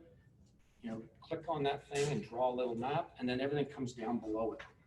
I usually click off the do not call list because there's maybe, I would say 60% of them are on the do not call list. So out of that 244, there might have been 600 people I could have called, but there might be 355 on the do not call list. Yes. So in the system, when you use this, do you actually dial the number using your own phone, or does the computer use the voice? It really depends on your privacy and what you want. I mean, it makes sense for you. You've got phones here in the office. You can do it during an office time. If you want to do it in the evening, usually you're going to be at home. You're probably going to use your cell phone, right? I mean, if you're not got nothing to hide and no one's going to harass you and you're being professional, there's no issues with that, right? So I have no issues calling somebody on my cell phone. Because if they don't want it, they're not going to be texting me and harassing me and bombarding me and that kind of stuff. Just as long as you're polite and you're getting the message across. So sweet spot marketing. The only way it's going to happen if you guys have maybe a telephone with a calendar on it. I'm not sure how you think if you've got an agenda, which I use as well as my phone, and you actually open up that week or the 2 weeks and you look at it and you block off a couple hours. Say sweet spot marketing with a smiley face, maybe because you're still worried about it, you're not sure, but you're going to try it. right? And then, hey, it wasn't so bad. You went out there, you talked to 7 or 8 or 9 people. One person kind of liked you. You got somebody to follow up with. So maybe 2 weeks from now we'll do another one, right? So you get the first one and it sucks. Like there's almost nobody home. A couple people were mean to you. Dog was chasing you down the street. So we can do all that, but let's take it back a message and say, think about safety, okay? If you're going to areas that you don't know, you're all alone, things can happen when you're at people's doors where they can just grab you and pull you in. Things can happen. So sometimes going with a colleague, going with a spouse or partner, that's maybe on the sidewalk, just hanging back, so be weary a little bit about sweet spot marketing to homes if you're by yourself, right? So sometimes at the beginning you hook up with another colleague and you kind of go and say, hey, maybe we can do this open house together, we can do the sweet spot marketing together and share our leads together on this one. So maybe you're gonna start your business up for the first few years. That sharing actually works well, using the energy and accountability of another person. So my first 4 deals when I started 10 years ago, working at a garden center full time, colleague Dina, got the first call, come on over, Rick. It's like, oh, what the heck, what do I do? So I found Dina, we partnered 50-50, we got the first listing, we got it sold. And one of my friends was going to retirement home. Again, I only did 1 listing, my time was tight for servicing, so I brought her around the next one. So we did like 4 the first year together. I didn't do any buys, only listings. And then the next year I kind of know how to do it. I didn't have to share anymore. Felt comfortable, I could manage my time between the various center doing it. And then, we thought, hey, we work well together. Let's do a little area of 250 homes where we geo-farm together. So she would do one side of the street, I would do the other. We could see where each other were. And if we couldn't see that person for a couple minutes, we'd have to backtrack. Because sometimes they're talking too long at a house, right? So there's one time where, we were both invited into a house to go see a house right away. But if you're by yourself, that could be nerving and scary, you don't know, right? So safety, think about safety too, right? So yeah, we want business, we want to make things happen, but think about safety. Think about safety with your kids for trick-or-treating and Halloween. Think about your own safety going out there, male or female. So, and sometimes just having another person keeps the energy level up, where you're still having fun and you're yapping across the street to each other as you're going, right? So that's one way of doing the sweet spot marketing for in-person. Or you could call it something that we don't like, it's called door knocking. Doesn't that sweet spot marketing sound much better than door knocking? Door knocking just sounds like, oh man, we're dragging an anvil, right? So gonna wrap it up with that. So tell a listing, you got a great tool. A lot of other brokers don't have that. You have to pay extra. You've got it, try using it occasionally, right? Maybe it's just to service your own open house, or to let you put it on your listing presentation that you use tell a listing. To market your home to the area in case relatives and colleagues or relatives and neighbors would like to maybe buy your home, right? So again, tell a listing. Sweet spot marketing, that kind of stuff. If you're doing it for the open house, you can tell if it's your own listing, you tell your sellers, I'm going to be actually putting invitations out, I'm going to be calling the area. So that's 2 more points that you can put in your listing presentation for the different commission structure. Right? So you can have your standard basic, you're not going to do any of that crap. You just put the 4 signs up and you go and you do nothing. Or you can get the next level for an extra 0.5%. Well, you're going to get some postcards, hey, for the full 3%, you're going to get like tell a listing, and then you get a whole bunch of other stuff you add to it. Right? So take your time thinking about what you're adding value. If you're going to list something for somebody, whether it's a friend, a neighbor, you still have to be very professional in what you're offering. So you see what a lot of other colleagues are doing. You can snoop, on that, whether it's virtual tours, whether it's open houses, or whether it's staging. That's another whole facet there. In terms of value, who's paying for it, how does it work? Hopefully that helped. I kind of combined a lot of things in there. Since we have, a few agents that are kind of new and a few agents that are well on their way and maybe looking for a new pillar of business. Any other questions? Yes.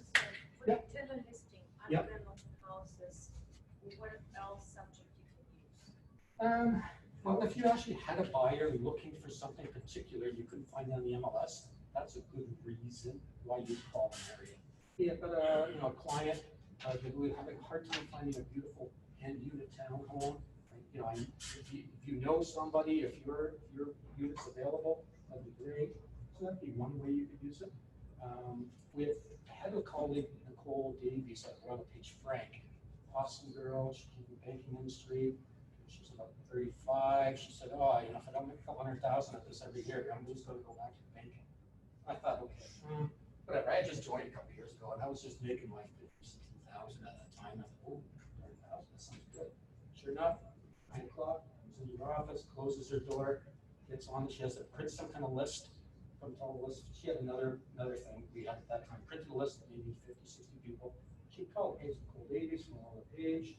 I just wanted to know if you're thinking of making a move in the next little while. I'm a local agent. The market's doing good.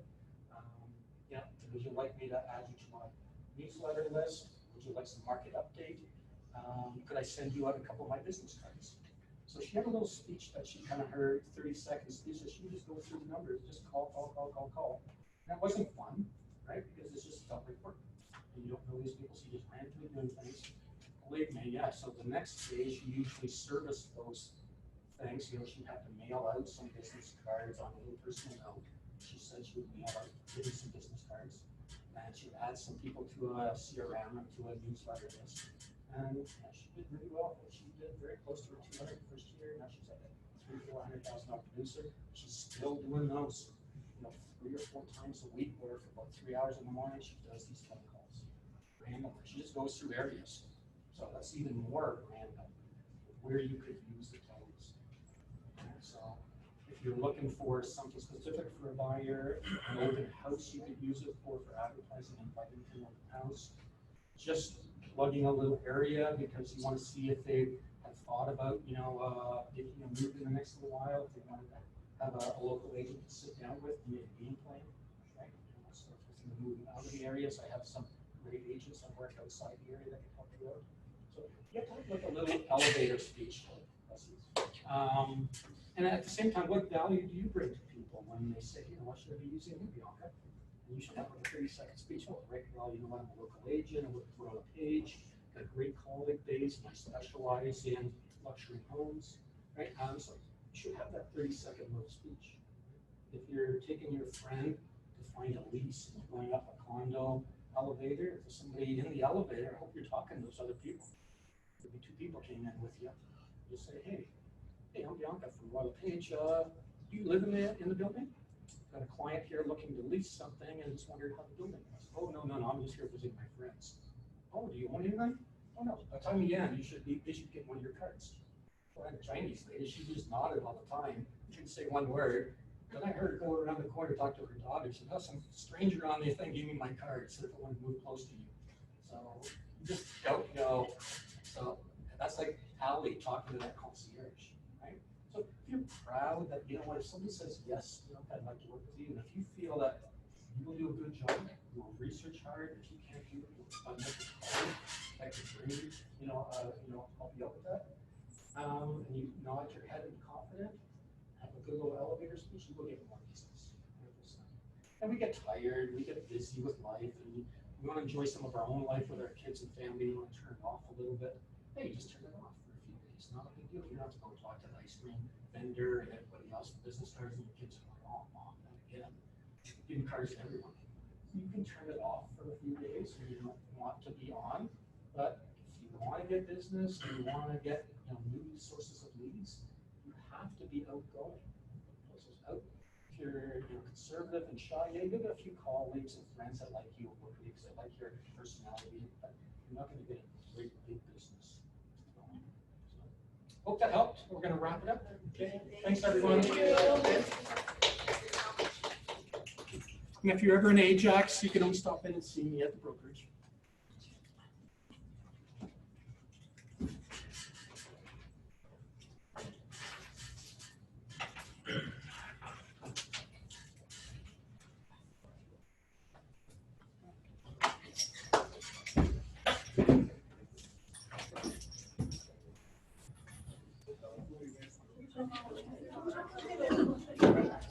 Yes. Oh, you're welcome. New Ajax? Oh, no. No, you've been doing it for a long time? Yeah. Take care of you. kind of get into it. Business work, we that. Yeah, are you working somewhere else as well? I used to be with Remax. No, No, I work full-time? full time. Full-time, yeah. The challenge that I have. Right. Is that when I work on.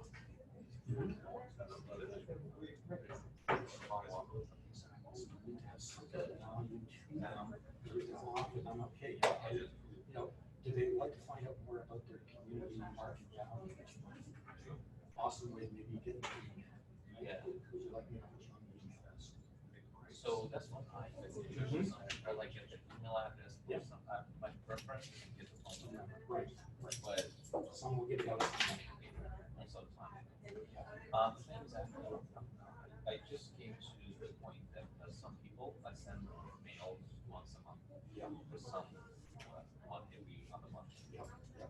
Send emails once in a while. Yep. Call them every 4 months. Yep. In touch with them. Yep. But the information I'm sharing with them is just the market update. That's it. I just want to know if there's any better way or the better things to share with them. Well, the other thing could be anything to do with the government. We got a first time buyer program. We got children who buy their first time homes. We send them a little link or an update on first time buyer. We send them a little video occasionally. If it's some kind of thing about home fix up or look exciting little video they found, you could share with them like there where you have a link to the video that you could share with them. Hey, you know, I saw this awesome little 3-minute video on how to get the home ready for winter. You might be of interest. Those e-blasts, if you've got the occasional thing that you can mail to them maybe twice a year. You got a magazine. If you got one of that new by design magazine, you can get subscriptions. See you later. So yeah, 11 pages. Home by design. Beautiful little every 2-month magazine.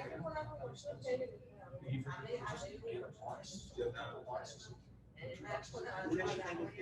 those are things we can do. Right? 10 clients that really like you, and they go onto the mailer list. Yeah. So that's, in terms of staying in touch, you have to have your own program for each reason why you're contacting that neighbor. What am I gonna do? What's my year program for that? What are my touches? And most CRMs have an action plan.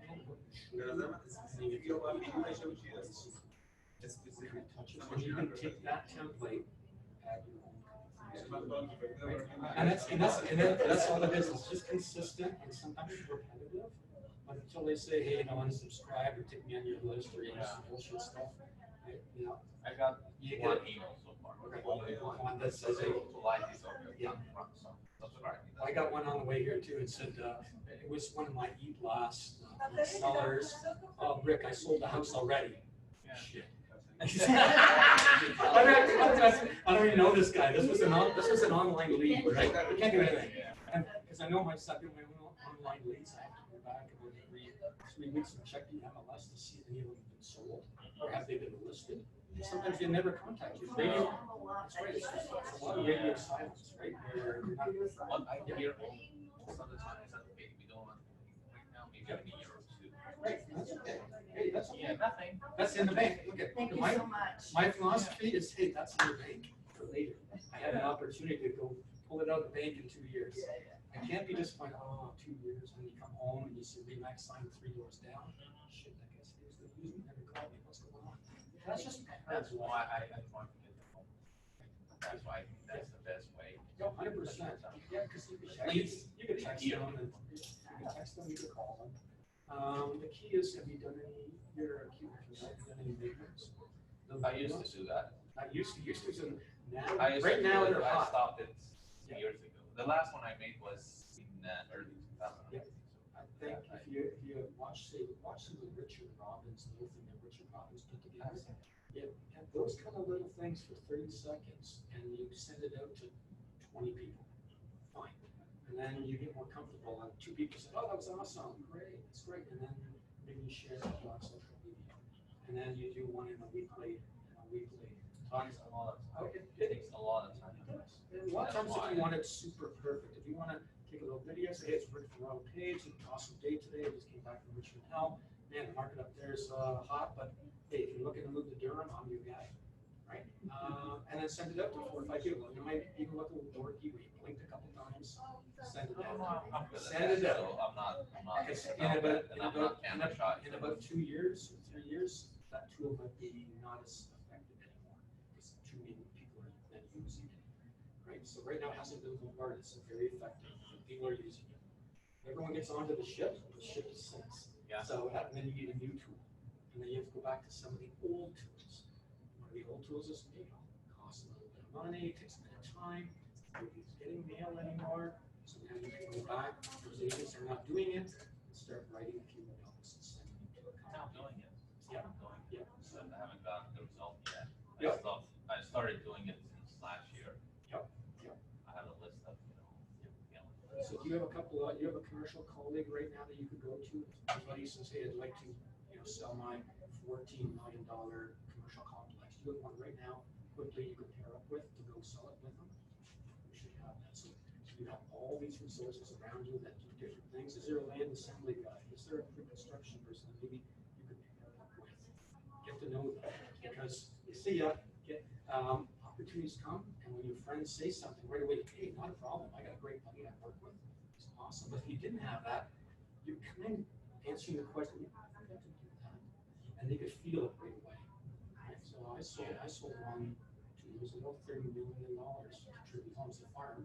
As soon as my buddy told me his parents wanted me to come and see him, he trusted me. 20 years, he had, 50 real estate agents, 50 developers at their door. They just didn't want any of that. So I go, well, it's somebody you trust.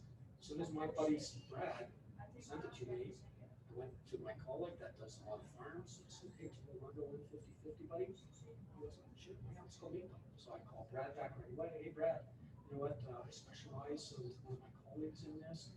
With the MPN, I brought Tim with me to be part of that. We went to the farm table, we chatted for a while, they liked this all. And Tim did most of the work. I was there, the cute guy just nodding. Nodding and receiving? Nodding and receiving, but then after a while, Tim had the technique, because he had some colleagues and some clients. We got 3%, 0 to operating brokerage, and we went exclusive, because he knew the technique. And so that was $900,000 commission. Then we split it 50-50. Then we bought them a farm to $4.5 million. Each made 1% on that, so it's $45,000 each. Now we're buying them another couple of farms because they're not their names, right? And that all started because one buddy who I met at an open house 7 years ago, said I helped him buy their little $200,000 first home and stayed in touch with him, trip, supported his little. He was president of some rodeo and some of the 4-H programs. They supported $100, $150 each year for some initiatives. So just be a nice person, right? And he'll come back to you. So sometimes the more you give, the more you give. Yeah. And sometimes you get lucky too. And that's not going to happen many times. doesn't happen. No, it doesn't happen. But then when I heard Allie yesterday, tell me about those 2 condos that he sold, and he was just helping his buddy with the stupid lease. And then he sells 2 condos the next day. He lucked out because he was doing stuff. He was doing things. He was outside of his house. He was out there doing stuff. Yeah, I don't. Yes. Yep. My farm. Not a problem. Perfect. I gotta go to Yep. I just want to know, first of all, you're an amazing speaker, and I've learned so much from your 1.5 hours, about the farm. Yep. But, like you're talking about, postcards. Yep. It's so much fun. I Yep. just did like This is one this of was what a you've done recently. postcard that I did together with another colleague. Yeah. And what we did, just did last night, because Yeah. I still have it in my purse. Yeah. From last night, I sent this out. We walked. It was such a beautiful day. We had so You're- much fun. Yeah, We you're walked invited. all over Richmond. We Yep. found near the Starbucks. Yes. And what we did is we put it in everyone's door. Yep. And 10 people showed up yesterday, but I'm glad it was 10 people Yep. because it was space limited. Right. It was just our local Starbucks. Yeah. Just one area. Okay. Yeah. Okay, 2 of the people were down. That's okay. Those That's 2 okay. people came from me, but anyways, What's in the other yeah. 8 came because they got the card and Yep. also the free stuff. Yep. And you got But the the meat. eight night presented, just very short, informal, Yep. 7 steps to downsize. Everybody got, a printout. Yeah. I wanted to do PowerPoint, but there just wasn't enough wall space. Yeah. So everyone got something to take home. Yeah. I had the government initiatives, right For the from first TREC. time, yeah. TREC is really good. For sources. For resources, it's very good. I just downloaded what the government has, Yeah. just not a lot of paper, because I want to inundate them with Yeah. it. Staple that said, if you're interested, this is something with the government, and the new thing as well is still a little bit, unpredictable, Right. but we will find out the information from that. You could And always then I did my own little blurb about the baby boomers, Yeah. and, I used to be a teacher. This is my second career, so I'm into writing and stuff. My Yeah. son's at this point, but it's cute, it's cute, it's Yeah. a cute little thing, you know, on the baby boomers, Yeah, right? yeah. Because that's what I said, That's that's what we are. downsizing, I said, you don't need your big house anymore. Yeah. You don't need your 4 bedroom, That's right. 3,000 square foot home, when it's just the two of you Right. and your dog, Yep. or one kid only in the house, Yeah, right? and then you can do more traveling. So we did all that, and then I just got 2 head texts right now, because I text back this morning, and I said, you know, thank you for coming, Okay. and I hope I didn't bore you, and just something like Yeah, that. yeah. I came back, thanks for my phone, we had so much fun, they said it was very informative, and we also had a mortgage consultant. Oh, that came, that's that way. Then Yeah, so answer a he few came and he questions. answered, he was a wealth of information. Yeah. And it was turned out to be a nice evening, and if we get something from it, fantastic. It's a bonus, but But if not, you learn, it's a we learning learned, we experience. did, we showed, we, Yeah. you know, partake, Yeah. partake, you Yeah. know, partake in information. That's, you did a great job. And so I thought, just thought. Perfect. It's good to know. Yeah, and it Yeah. wasn't that expensive. No, it's an investment, yeah. I did a first time home buyers one, I had a home inspector and a mortgage guy. Yeah. A lawyer as my guest. We tried to get a lawyer, but it was difficult. Yeah, me and, you know. yeah, me and him, that's all they did. And we did another space, not a brokerage, and I think 9 people come, and we were a little smart, we thought we'd get maybe 20. We had 2 deals on that, Okay, but 2 deals. And I And didn't that, get two from this, Yeah. because I know one of them. Yeah. But she's a friend of mine. but So still, she it's, takes it's solidified it, She's yeah. looking for a condo for investment, so Right. we've already been looking around. I know it's just a matter of her finding the right one. And the other one is her friend, who I sort of know, and she came, she's looking at her. And so she got a job in Peterborough, and she wants to spend time in college, and they just recently just, for sure, She was it will impressed. happen, it will Impressed. happen. Yeah, as long as they said, you just keep in touch. We're farmers, I say, Yeah, I like that. Something's gotta Oh, plan. awesome. So you're doing, Something's gotta come up. yeah, you're doing the right stuff. Okay, so Exactly. take care. Yeah, thank so you. much. Yeah. Yeah. Great. And your first name was? Pedram, Hedram. yes. Hedram and Darius. Darius. Okay, oh my God, you guys have unusual names. Hedram and Darius. And you've been doing it for a little while now? Well, I was, Year? part-time, no, it's Yeah. actually about 4 years right now, Okay. but I was always part-time for Yeah. the past 3 months, Yeah. full-time. Full-time, you dive in it, want to make It's time for me to make Yeah, you want to make that $250,000. Yeah, absolutely, to get going. So absolutely. you've got to make those little videos, you look cute too, get stylish, you're styling, you got it going on, make some videos, get yourself, get some help you, little market areas, just something unique from the Starbucks, and so they got the new pumpkin spice here, it was awesome, I didn't really want to try it, but I did. Hey, you know, if you're interested, I'm doing a little seminar here at Starbucks next week, I'll treat you to a pumpkin spice, I don't know, you just come up with ideas, you can try, it take forever, all this takes too long to do. I heard all this. All you gotta do is just, I'm the kind of guy that pushes you off the nest. You can get stupid the first 1 or 2 times. You can say no. And with the 3rd time, so you get that groove, maybe you bought the tripod, maybe it's a little more stable, you get two or three more likes. And next thing you know, you get one of your buddies sharing with somebody at work, they like your style, and you know, they like maybe to find out more about buying their first home. You guys should be, your age, you guys should be doing stuff on that. Why rent? Why pay $25,000, $30,000 a year out the window? So in 3 years, that's almost 3 to 4 years. That's $100,000. $100,000. Poof. Would you like to have that in your own bank? Right? Let me help you get pre-approved. Maybe we can have a plan for the next year or so to get you the right credit. Maybe to help you save your down payment and get into home ownership. Right? This Toronto and area is scrambling, and the next 20 years will continue to explode because we're a safe country. We have a lot to offer. We're a world-class city. We're building around it. Toronto is undervalued compared to world-class cities. Believe me, we kept thinking for ourselves, food cities,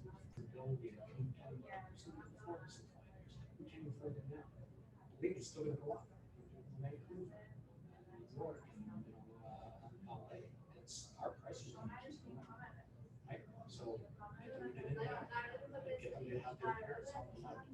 You're in those scenarios, with our boomer generation, you're ready to retire, they realize how tough it is to get you out of the basement, so I'm sure they're willing to help you with a few thousand for a deposit. Make it funny, those are real things, they have a smile, they're gonna share this with buddies, and say, this is my buddy Darius, he's cute, he's funny, but he gets the job done, right? So, if you don't get that kind of energy every morning out of this,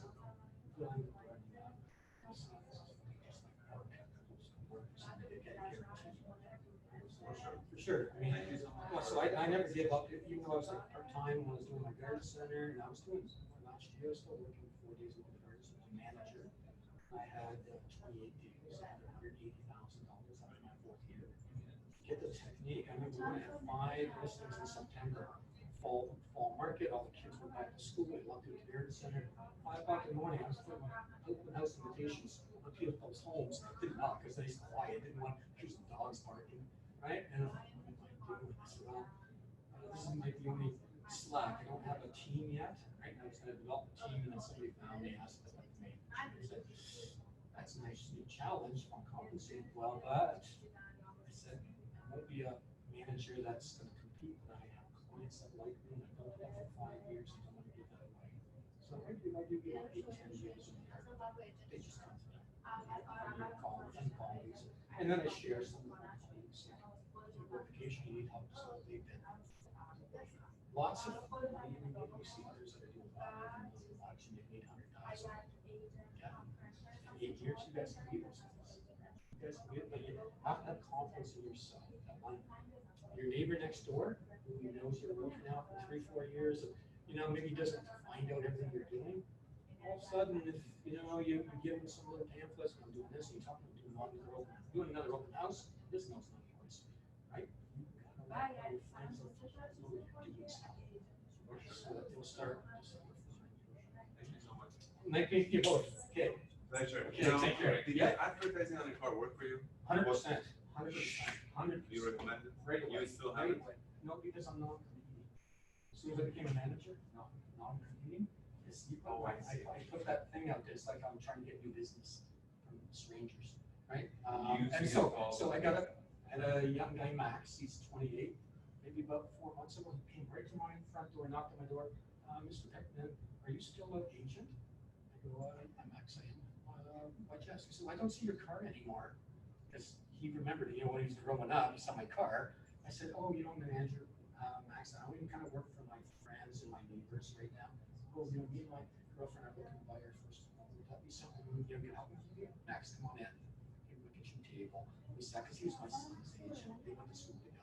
So, and I had sold his aunt their first home because his dad believed in me. So his dad believed in me right away. Gave me a chance. His sister from Susan Ridge now, I helped her. She owns a Coors now. Max used to work for her. My daughter used to work for them. So anyways, good relationship. Sat down, I said, what are your criteria? When are you looking to move? Who's going to be on the title? So mom and dad, Mark and Tracy will be on the title. I said, okay, give me enough to get started. What days are you guys good to go see things? And then we'll start to have new tours. So I think we went out maybe 5 times. Usually it was Sunday evening because the way they worked. And we'd do 5, 6. I think once we did 11 homes in 3 hours because they were good. We would go in and out almost right away. They knew it was right or wrong. Right? So they were trained well. They were on a mission. And we found them a nice home, gave them some nice housewarming, gave them some garden tools. Yeah, so you go through the ad that you did on your car. Was Right. it the full wrap? Full wrap. Full wrap. So this was 10 years ago. So I started 2010, January 2nd, March. So I didn't even have a deal yet. March, with brokerage, full wrap. My whole body, on both sides, it scared the crap out of my mom because they opened the door, she thought it was real.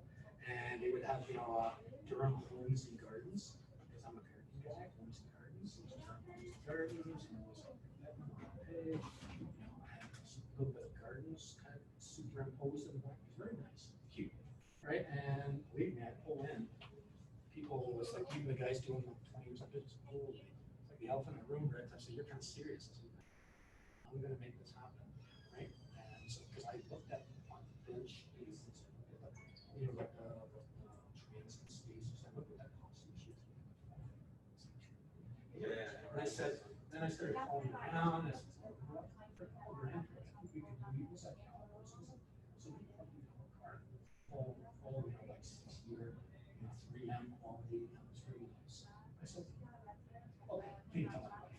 Good thing we have another vehicle, but you have to drive properly, you drive professionally. Exactly, you Right. have to, no cute ideas. No cute ideas. I know once I'm going 120 and somebody passes me beeping their horn and they slow my way. Who's my clients going 140? So, and they call me, and then Ethan, one of my client's sons, he tells me, I ain't here, you know, he'd be driving something, she'd tell me, I go drop him off something. Oh, yeah. Ethan, you know, saw you like 3 times this year. Do you recommend it for, if you're targeting luxury, right? So Do you? 100%. You do a nice luxury quality. Yes, if you ask them before you go to their home, see what my car is wrapped. Is that something that's okay for me to approve the neighborhood? So sometimes that's because they're private, we may want to consider these things. That's the only happen was industries where it's I didn't find out. And she says, where can you come? Can you talk on the street? So I walked up, did our little looking at the house, and then when we went on by it, it's okay. Right? But you just have to qualify it. Because again, excuses why. Some people don't like it. Oh, then I can't try with my music blaring. Yeah, you can still do it. Most of us will have vehicles, will have family vans, will have another To be vehicle. honest, that's exactly what I'm Yeah. thinking.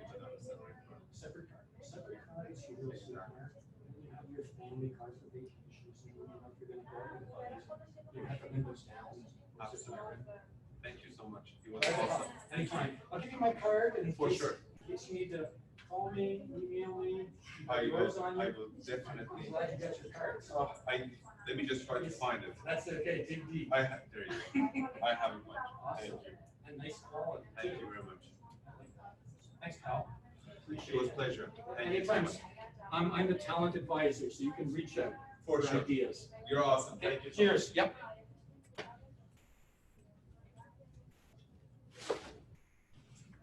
See you, girls. much. Take care.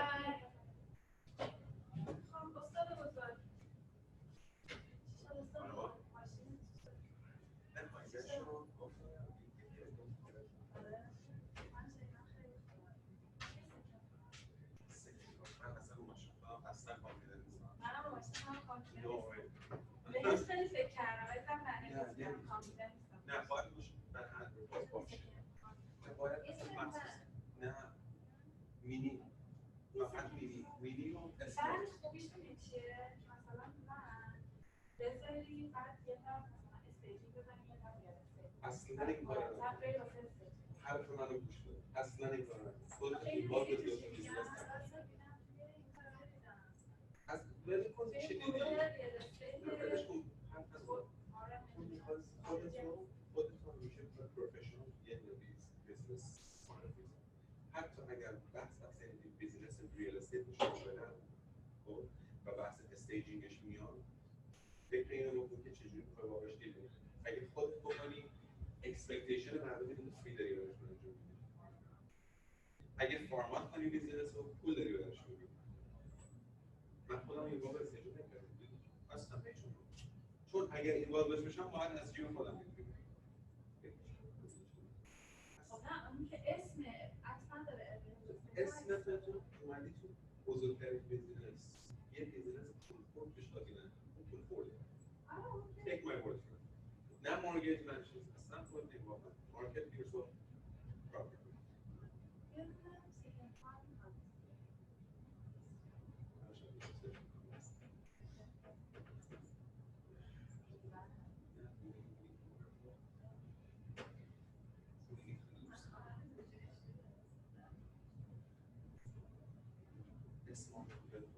بگو مسئول اون رو بذارم نمیشه بگی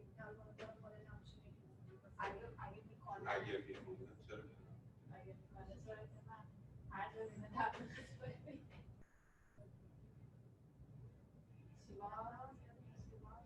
زیاد میریم ممنون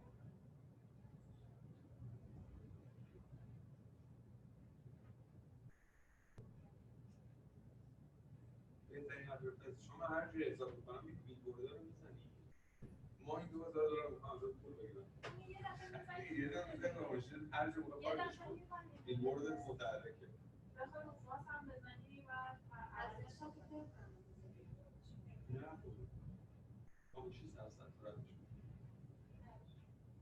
آخر بسته که فرو رفت بگیریم وقتی نکنی از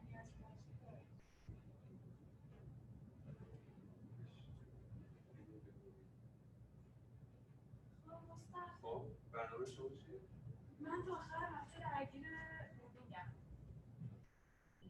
خب سرمایه دارم خودم میبرم آخه بعد با این بچه ها زیاد نمیتونم بچه پایین نمیکنه دیگه همش خود آویزونم خواهد میگیره دیشب دارم باش مسئله دیشب دارم باش مسئله کنم دارم مرتب میکنم لباس میشورم اومده پایی من اینجوری صرف میگیره راه نرم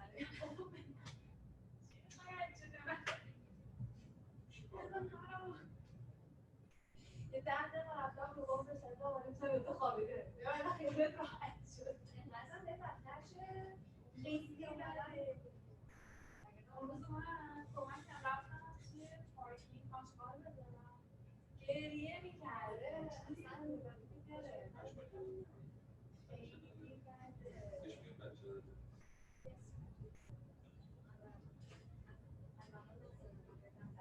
بابا من نمیذارم چیکارش کنم شبا دارم میذارمش بیرون اتاق توی کیجش میذارم درم میبندم که نتونه بیاد بیرون دنبال من شبا بازم شبیه ولی چیزه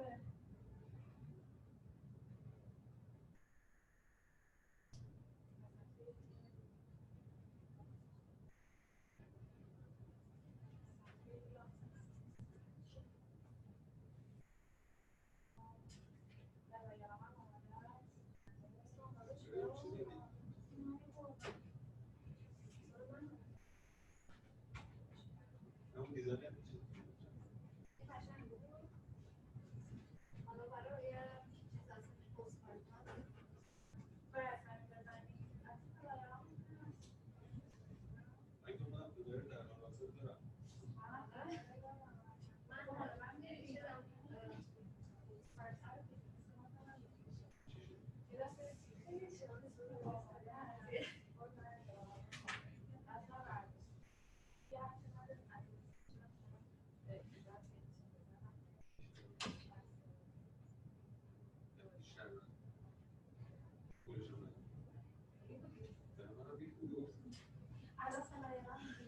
چهارش میکنه تو بسته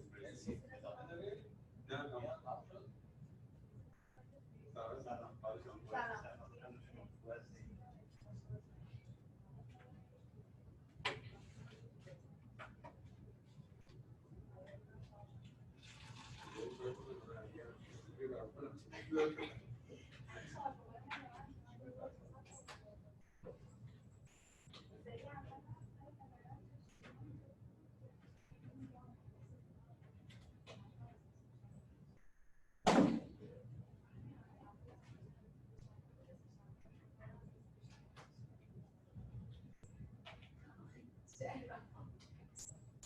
الان سیاهیه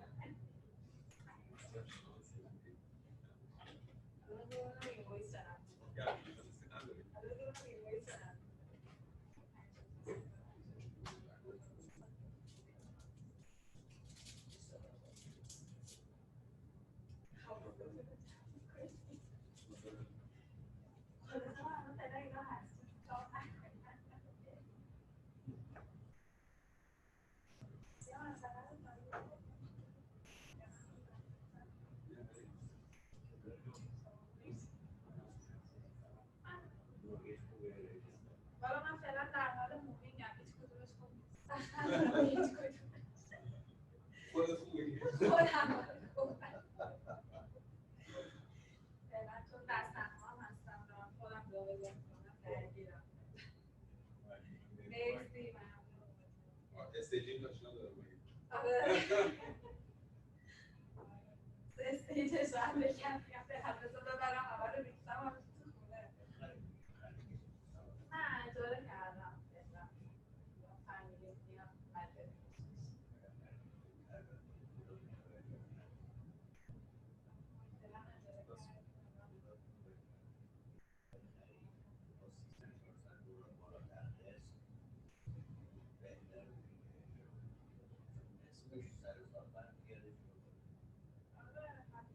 فکر خریج هستم ولی حالا فعلا من خواهرم داره میاد از اونم من پردارم برنامه‌اش بیاد با کی می‌خری اجازه میگه؟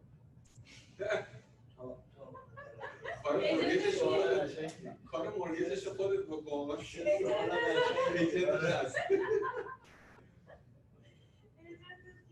بعد استیجینگش رو من کاور میکنم.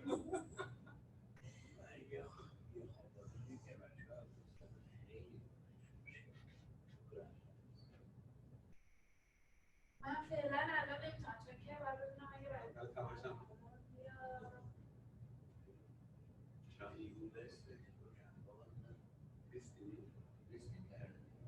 چند؟ چوب رو؟ اما بزرگ 700 اسکوار. یعنی دلش هم میشه سینه فرمون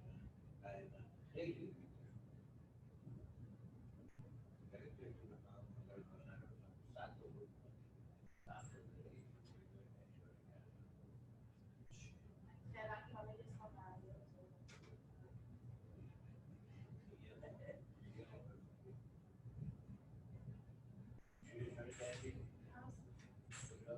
پشت بارنی یا بازه خیلی میشه کل خونه رو 3600 ولی فعلا بیسمنتش هم مستجره نصفش 1200 تا کم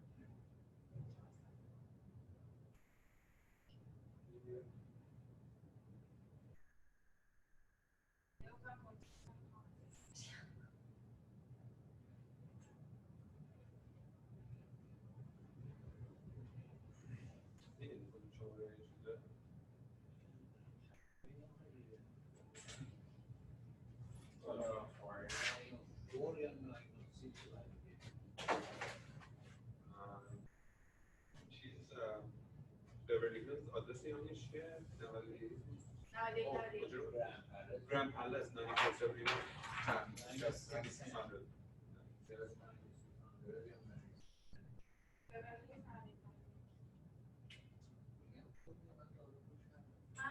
بیورلی هیلز نرفتم. حالا میدونی بعدیش چیه؟ بعدیش اینه که اون چیزی که اون سالی که داشتن پیش بوش میکردن اون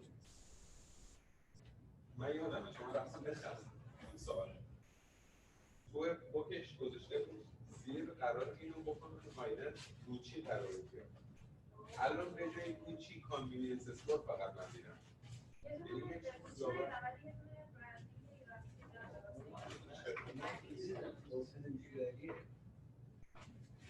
ممکنه گوشی هم بیاد ولی من تو بیلدینگش رفتم بعد من امنیتیاش خوب بود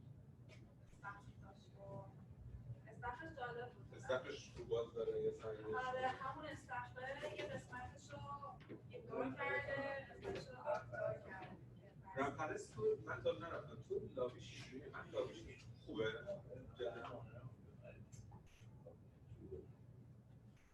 چون من هر دفعه از بیرون رفتم فقط این درخت‌ها رو دیدم من حالم بد شد نرفتم تو لابیش درخت گذاشتن قشنگه یعنی ارزش دیدن داره تو یونیورس قشنگه یونیورس تو عکس‌ها آره تو این سیستم گرفتی این جدیدی که الان داره می‌سازن چیه کدوم فاز 3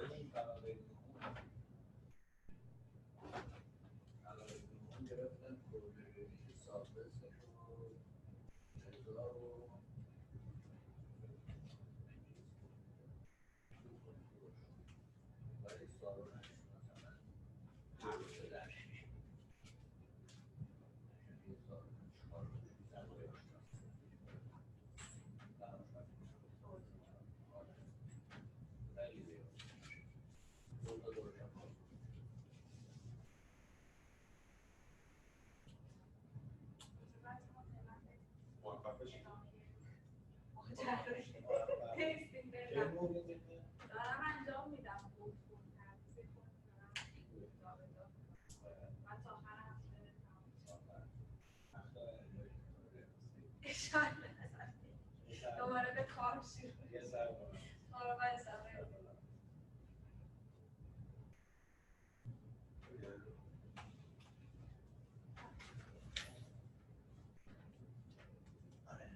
چرا؟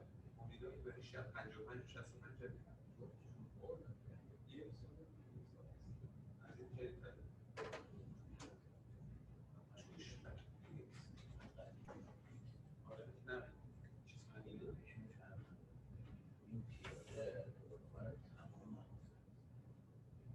کنید نه اینو آره لوکیشن شد خیلی همیشه شد من فقط میگم تنها چیزی که در خودم نشون میدم اینو از بیرون همیشه دیدم از بیرون ذوق کنم توش عکس جوریه این سختی رو بیاد ولی توش پروتئین قشنگه میدونی که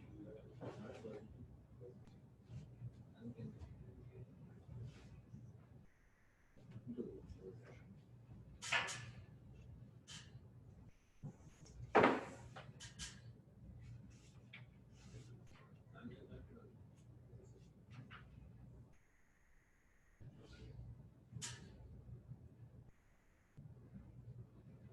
یه دونه سرما باز نشد منتظر تابستان جون میشه همشون پسر جون ولی از لحاظ کارتون و اینا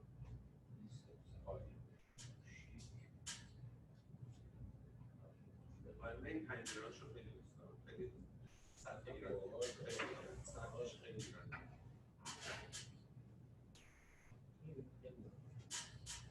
خیلی هست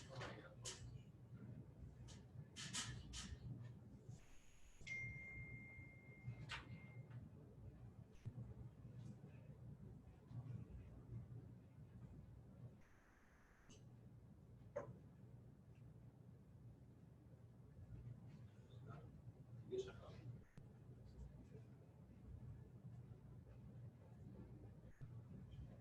من یه اکسکلوسیو دارم بس خب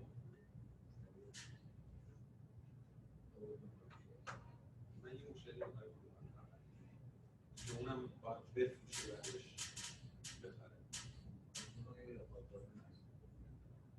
بدون اصلا نداری کجا لانرز کجاست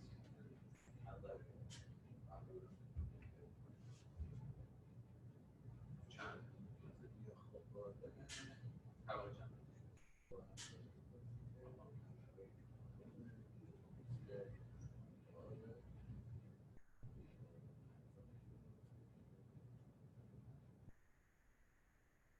یعنی با کامیشن و فول کامیشن اکسکلوسیو تو مای کار بود چون هفته برمیاد میگم بهش فکر نمی‌کنم اصلا رو بگیره بکنم بهش 300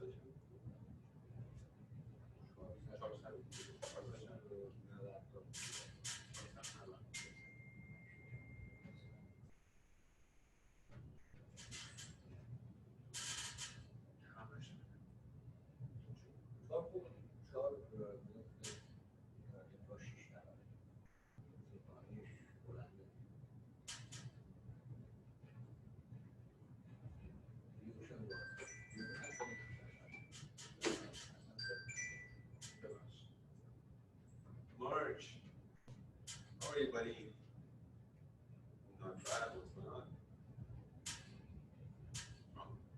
Okay. Okay. Why? Okay.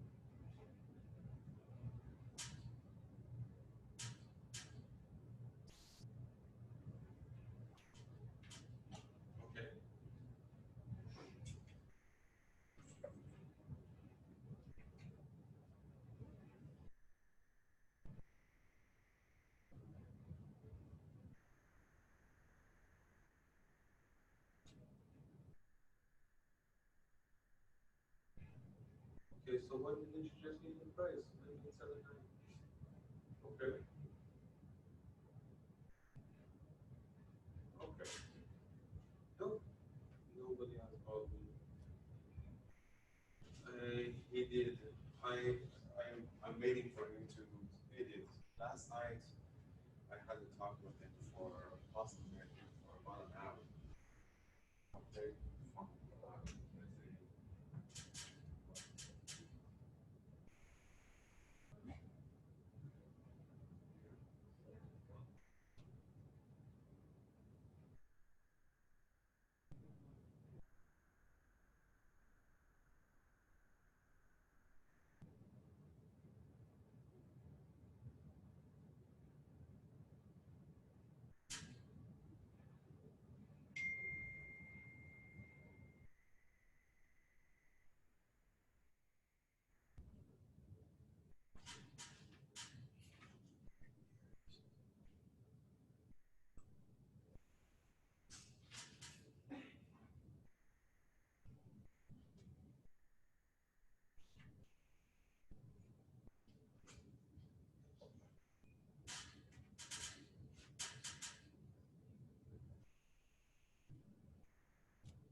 March? No problem. I just got an email from Jason. Did you receive it? Okay, they want, apparently there was a typo on the name of the, one of the buyers. They want us to send it back to Matt Fashion Travel to have it signed. Would you do that? Did you, let me just, let me just double check that. Okay, let me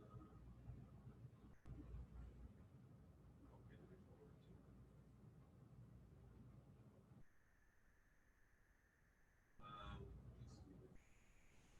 Yes, it is, I believe. Why? Why? Oh. To March. Jello. Okay, I sent it to you. Is an amendment, yes.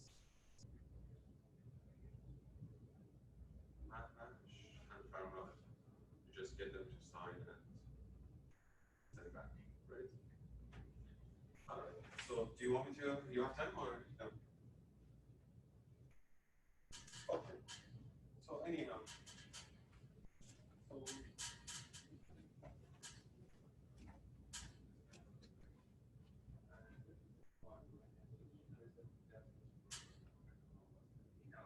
comfortable with being on March, so.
you. Take care.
That's cute. That's cute.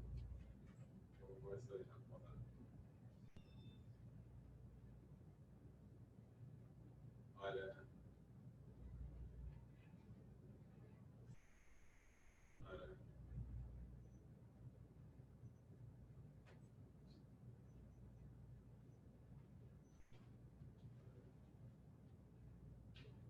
حاسسم اونجا یا اوکی یا چی بازی رو چی میگه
Good.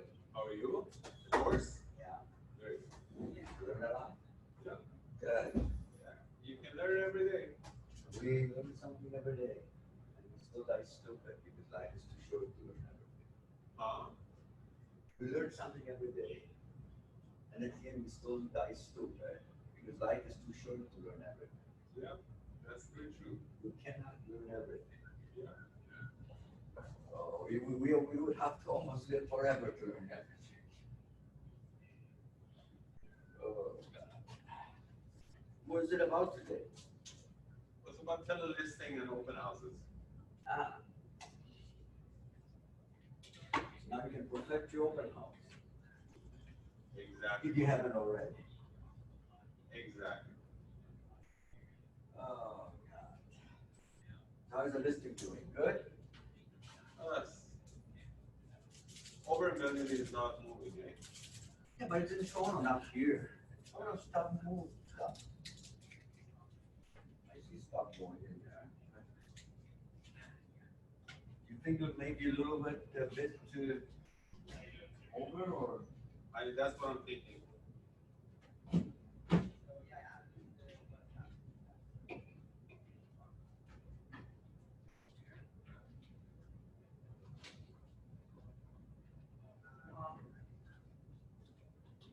You got it. My brother-in-law's auto, he went to take a listing, Uh-huh. and they didn't want to give him his price. So what he would do, he always had this diary with him at the time. And he goes, okay, well, take it at this, and then he marks it. He goes 2 weeks forward in his diary, he puts price reduction or price adjustment on this and this call, this, whatever, like their name was, and puts it right in front of them that you got 2 weeks, and 2 weeks is not gone, we're adjusting the price. Yeah. So he did it, like he puts it, like he planted it in their brains already. And you can always try to say, okay, we should be at this. Well, if it's not gone by then, if it's really well priced, it'll be gone. Yeah.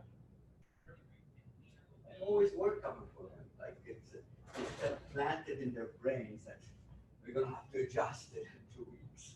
Yeah. Oh.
Alas, is that mean coffee's fresh, huh?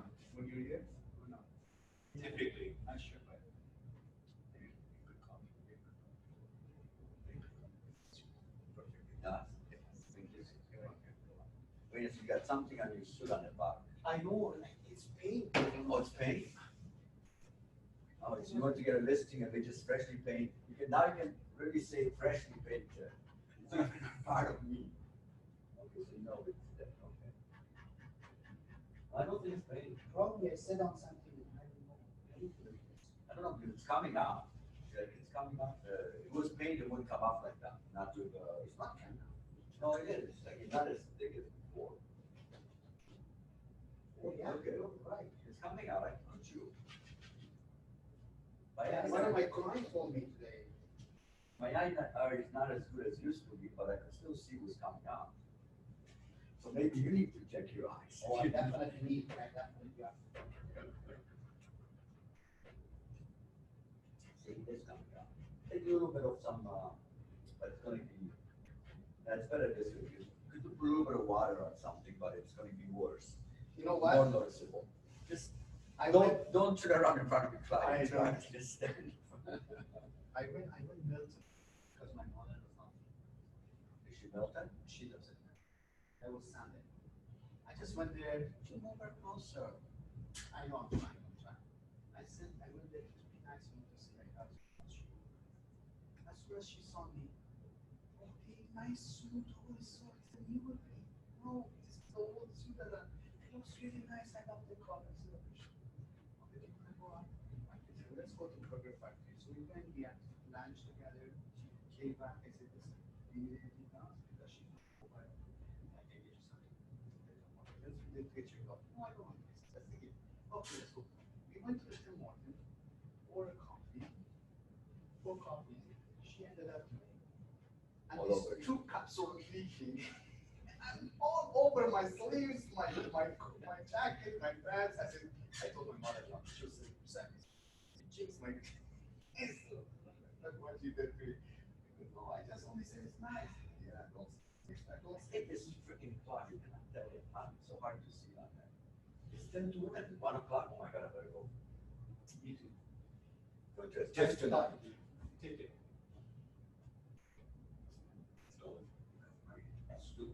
Stupid son bought us tickets for Tiff. Why did you do that? I don't even want to. I'm not into that. I don't know, with these kids. Oh.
actually think you shouldn't do that.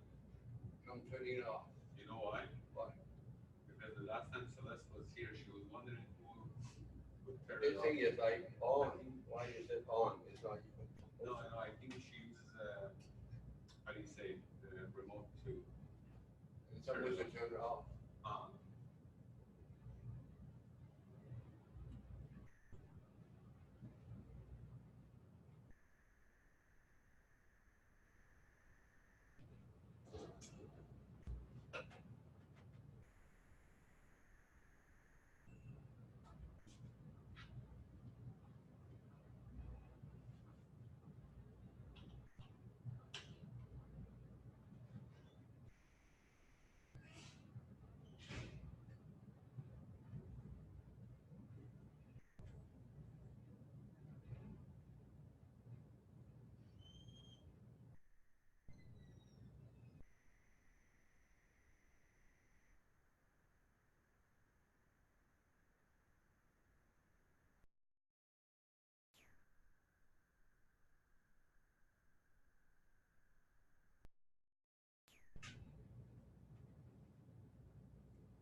I don't know.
بارزارم خیلی ornaffing شد.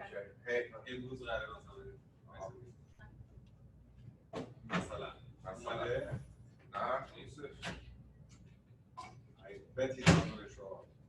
No, if he said so, he will.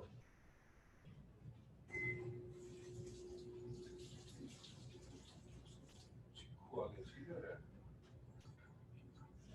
Sorry. Nice quality. The one is much better than the old one. I bought a portable one with battery. Projector? Yeah. Really? Is it working? Yeah, it works. Really? 4K in it's 1,000 luminance. Oh. How much did you pay for it? I bought it for 250. I just bought it for like outdoor camping stuff like that. What movies? Yeah, it plays 3D as well. It connects. You are one interesting guy. Tell me that. Yeah. چیزم داره 3D پخش میکنه 4K quality. Is it good? کار گرافیکی. این علی کجاست؟ علی امیر oh my god نخشو بکشی. امروز زنگ زد به خودم Acts like you're 8 years old. نه I remind you. آره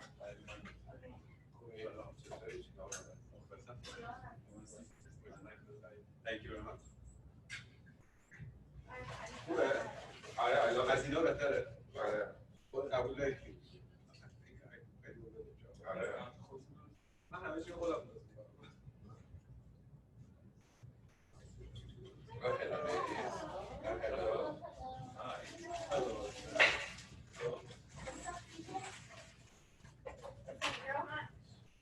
What's up with you guys? salad time Solid time. yeah where's your salad Salad time? salad every day 1 o'clock salad you did it To be honest with you, last night I did salad as a dinner. Not too bad. not bad I was I proud thought of you myself. make fun of us that's wrong Do I believe it's disgusting? Absolutely. Am I still gonna do it? Absolutely, because I have to finish my salad. Yeah. No salad. It's not your weekly salad, no your once a week salad. Show me the wings. That's the way to go. Take care. Show me the wings. Oh. فرستادن ویدیو تو؟ نه. آقا بازی باشه بریم اونجا. ولش کن. ساعت چند یاد آورد کنم؟ alarm is on but well that's not Yeah, non-shows are always Wednesday. میگه یاد آورد. Sure. ببین نشست و خیز و اینا باعث شد بذاره چند وقت دیگه ناخونم خودم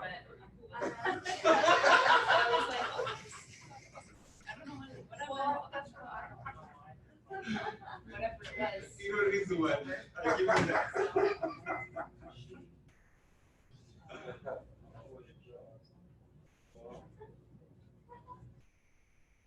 دیرم که دوست دخترم تنها بده دوست دخترم Remember there was like a she was like, and now it's like reverse, which is cool. I'm happy about that. هم نشون بده خیلی devastation درستش میاد کمک میکنه آره Then you will have the whole office. Look at it that way. No supervision. That's another positive word. آقا مطمئنی نمیدونی من رو کردم قشنگ مثل خودشون کم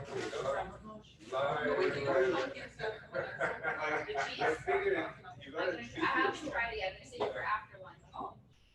Yeah. It sounds good. Like pumpkin spice. Red things are disgusting. His face is like, how do you create pumpkin cheese I wouldn't even know it's disgusting. True. I mean, have you had pumpkin cheesecake? Like that's kind of the same vibe, right? It's just not sweet. I stay away from anything that has pumpkin. Why? I don't like. Doesn't remind you of Halloween? Yeah. Any bad experience? Yeah, no, I don't like the taste. Oh. It's sweet.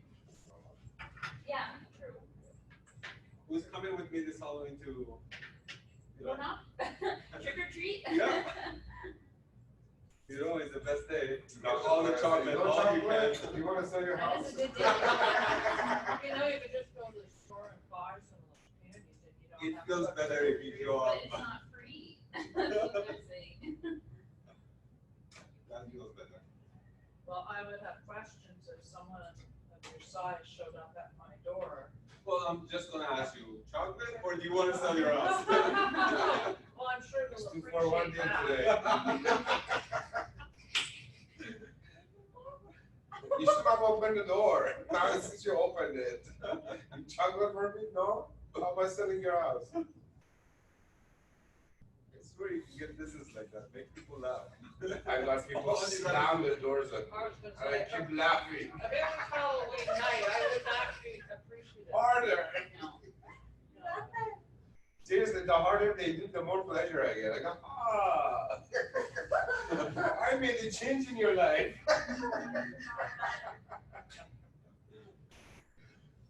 I used to get it. No, thank you. No, thank you. No, thank you. I used to take it personal, but then I go like, why am I hurting myself? You know, like laugh at them. They go crazy for the end of the night. You can't take that person. No. Hey, if I'm at home relaxing and some guy like my size open, knocks the door, I would have a different reaction. I was gonna say. Get out now. Who opens the door when you knock? Because I would not open the door. If you knock, I would be like. Really? I step all the way, down. I don't go right beside the No, door. like you bring the girl with you. Yeah, if you bring a girl, I would answer by yourself. That was a disaster. I took girls with me. That was a disaster. Yeah. Seriously? Yeah. The guy wanted to take the girl inside and told me to stay outside. I go, what? No. No. You come outside too. Oh my god. Who did you take? I took Nasri with me. I took Sharon with me. I took Lisa with me. And all the cases, it was horrible. Like, Lisa came with skirt, this short. Okay, well, I was like, what do you expect? No, you did? Lisa, remember? She used to be here.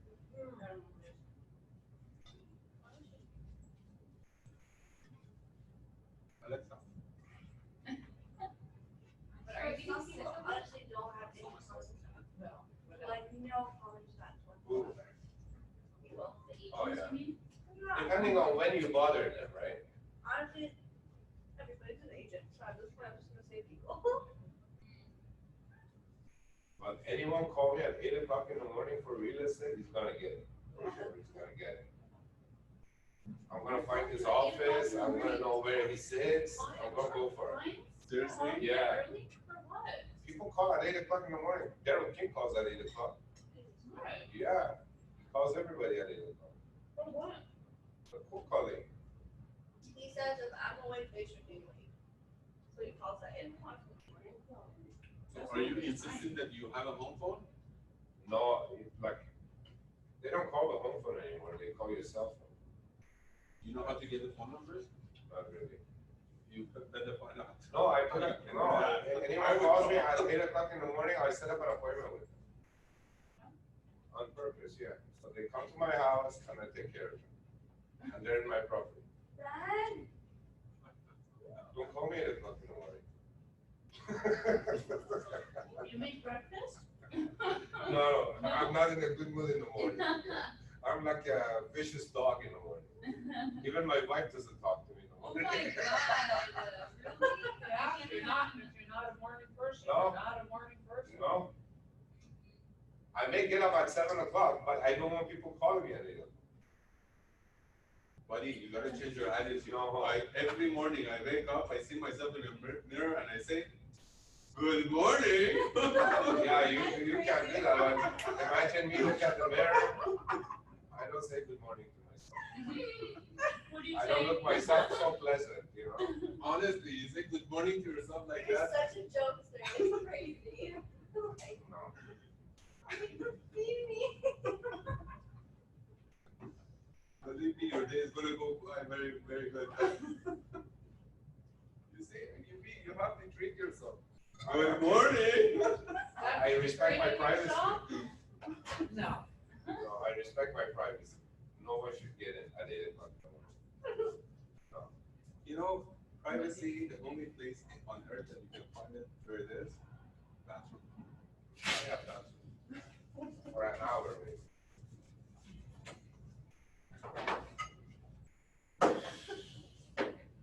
You should recently social media ruined it for me as well. Because you go there, you think about what's happening in the world. Me and Mike Aria were door knocking one day, Villadale area. And then we knocked 3 doors and they all slammed the door on us. And then there were a bunch of hillbillies sitting at the door in front of a house. I go like, I'm just gonna shoot some shit with these people. So I go like, you guys wanna sell your house? He goes, oh yeah? I go, yeah. He goes, where are you from? I go like, bro, the page.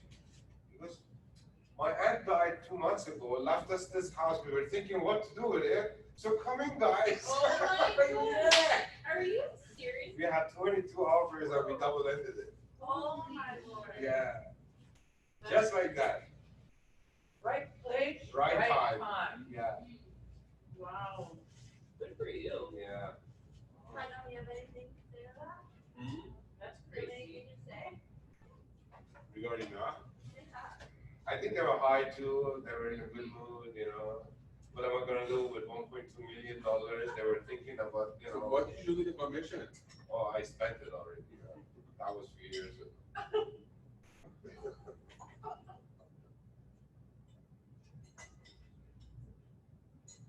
That's crazy. You don't expect. Sometimes, like, some people, they look horrible, but Yeah, you can't, get a good you deal. can't judge. yeah, You never know. You did the right thing, just stop. yeah. I was passing right in front of them, so Wow, might as I well. was just a throw.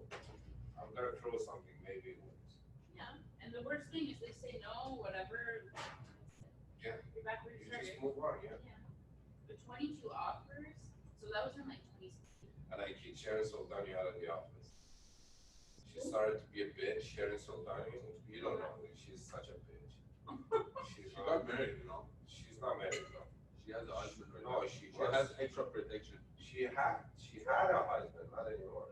Who wants to marry that ugly piece of shit? No, she literally got married like last week. I'm telling you. So she goes, I wanna go last. I go, we don't put the exceptions, you're here in your background now. Oh, I wanna talk to your manager. I go, she's sitting right there. Jack. And then once I didn't give it to her, she complained again. She goes, I need a second chance. And Jack comes and goes, Ben, can you give me a second chance? I go, Jack, 22 offers. If I give her a chance, everybody wants to have a chance. So I go, Mr. Sultani, get out. And I wasn't very nice when I told her that. And she did the same thing with me a few years later. Horrible. Mr. Simon, get out. Goes around. Oh my God, That's hilarious. She goes, do you have a collateral agreement with this person that you sold to? I go, that's none of your business. If it's not indicated on MLS, that means I don't have it and I don't have to disclose it to you. And she goes, you're being very difficult there, Ruth. No. Because she wasn't getting her own. Yeah, and she got paid. She got paid. This Sri Lankan guy who wanted to buy that place gave her a $10,000 check Why? because she just came and presented the offer and she didn't get it. That was her agreement with her. That's crazy. No, I don't remember this. No, she works in Willowdale. Yeah, she? Oh. She's big in Willowdale and Remax. She's number 10. She used to be number 3. Now she's number 10. She opened her own brokerage. You know, I got to join her, right? Really? Mm. Man, be afraid of They her said daughter. it- She they looks like said- an elephant. They said, When she walks, the whole building shakes. I said, so what's the advantage of your offers? They're like, you get to door knock Villadale. I'm like, good luck to you. Oh, why? Nobody else is allowed to Yeah. door knock Willowdale? Yeah, it's such a disgusting area. no one else can do it? No, it's BS. It's, But people reject you. They go like, 5 minutes ago, another agent was here. Like, how many times I should answer you guys? Oh, we're from different groups if we don't communicate.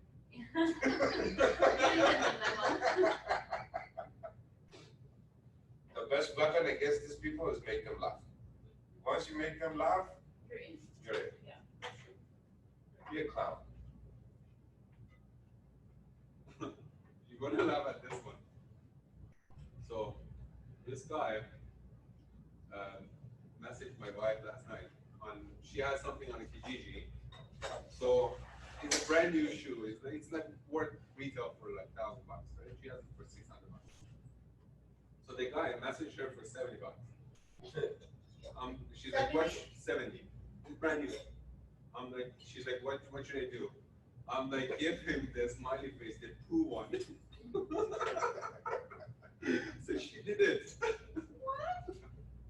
Or ask him if he forgot a zero. Yeah, people are crazy, man. $70. What kind of shoes are these? They're called, I'll tell you in a second. I have it too, but they don't wear it too often, so. I saw my carpet. Jimmy Choo? No. I don't do Asians. I would never pay $1,000 for a shoe. Never. Me neither. Never.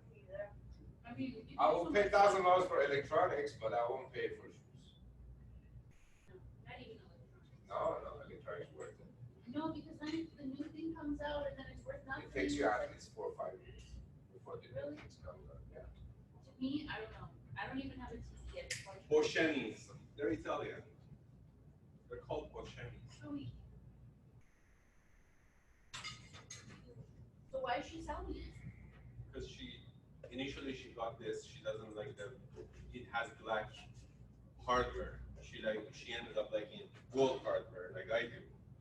So she ended up buying the gold and she sells it. Now I wonder why ladies get married. Not in my lifetime. Here, this is.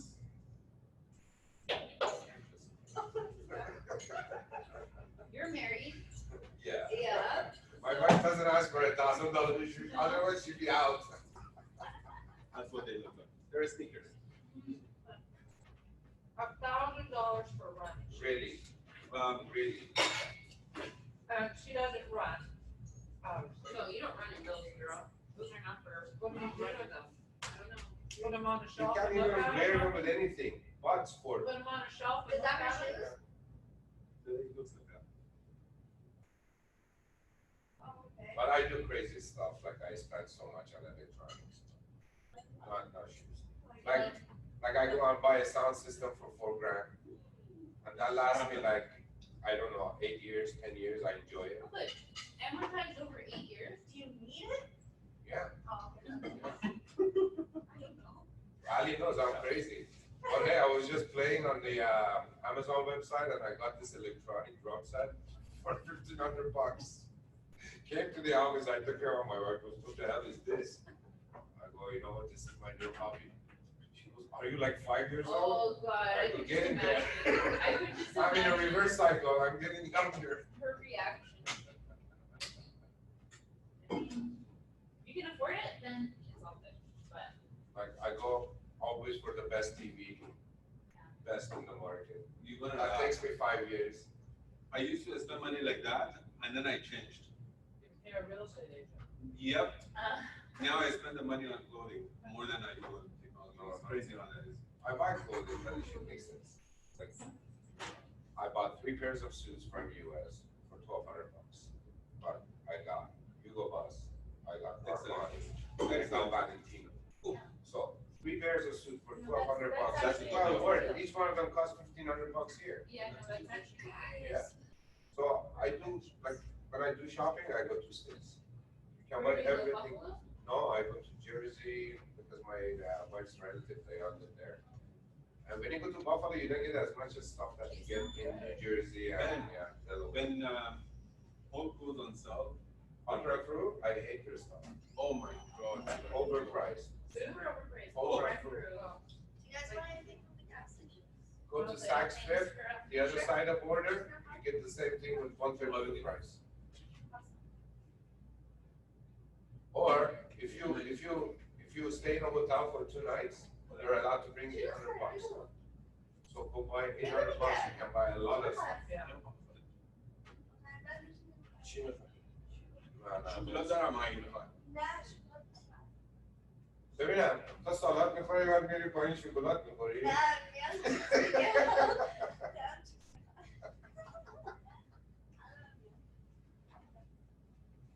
That's reverse psychology. I eat something healthy and then I eat something bad. She's following me. She's following my Is what, she's gonna get a chocolate bar or something? Chips. Probably, oh, chips.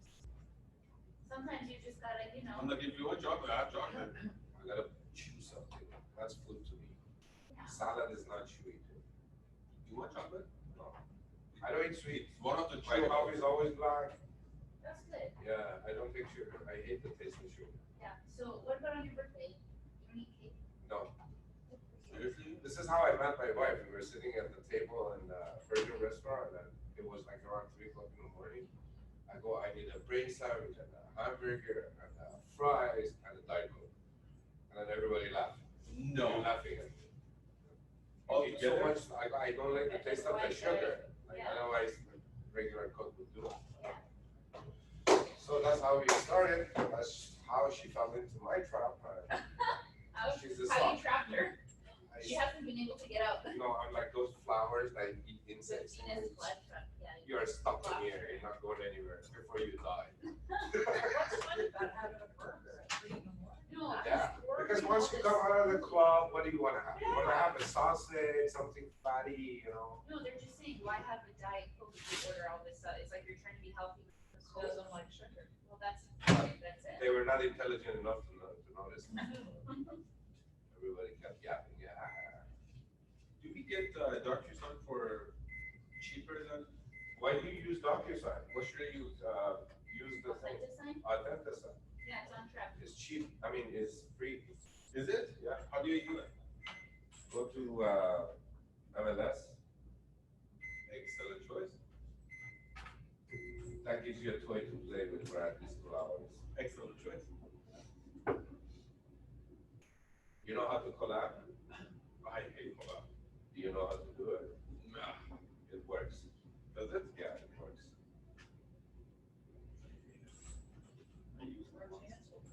MLS changed a lot.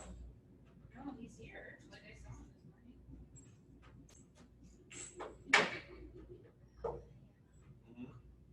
Go to Authenticine. Where is that? Go back where?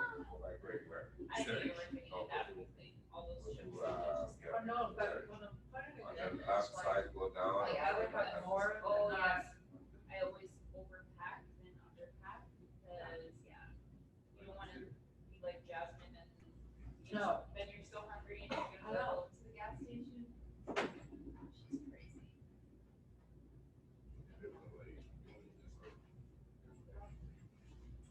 Who should I give to that? They started this week to buy Yeah, like, 'cause it's been so crazy. last week was crazy, this week was crazy. It's not horrible, but.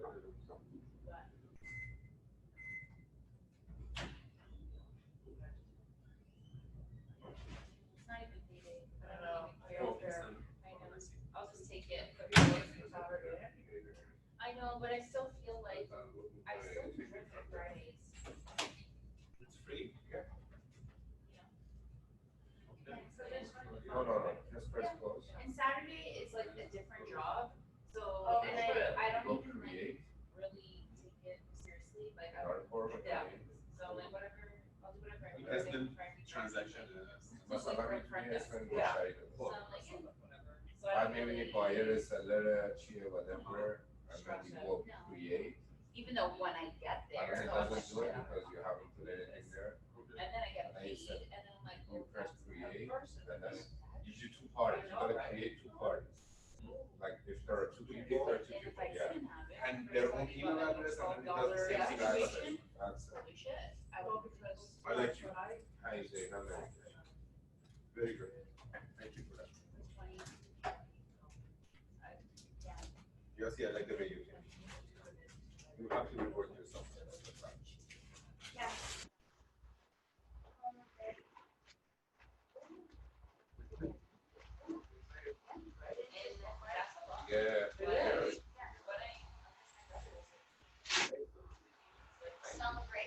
Just commit to one for your apple.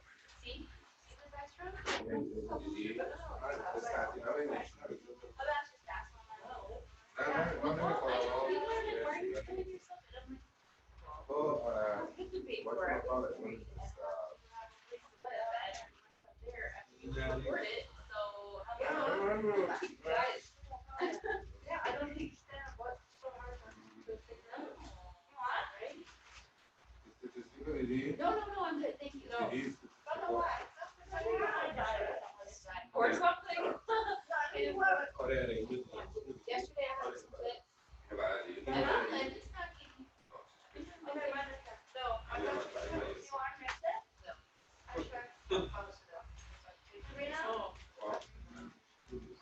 I tried. Sabrina?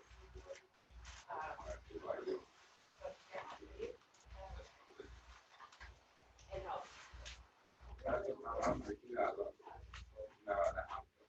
چند تا فروش رفته 11 تا امروز شده 306 average price 858 median adjust 845 minimum 640 maximum price for a penthouse 12.12 million especially on 2600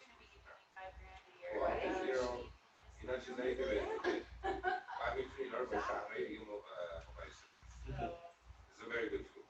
Another thing, you know, if you have somebody that you know, maybe. So, but I still have a goal of like what I want to save before I get it because you have to have like extra. Well, you still have to have. Let's say you're going to say something showing you what's that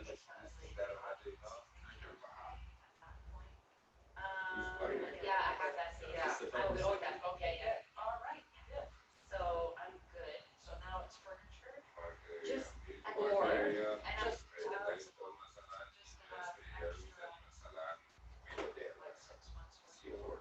Doesn't see you. Not very big, but I was gonna throw it into the principal, but that's good. I would get two. I would. Interest isn't gonna affect it that much from like 6 months payment. So that's not.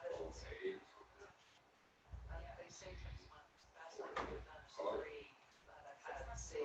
Yeah, we do find out reservation for 3 months I'm done.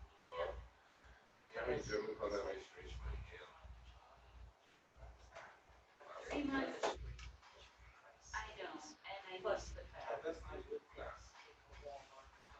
Just the plastic over. You have, you guys, like you have to. There's a lot. Yeah, I know. Alleen maar dat And I don't understand. in residential people that do that.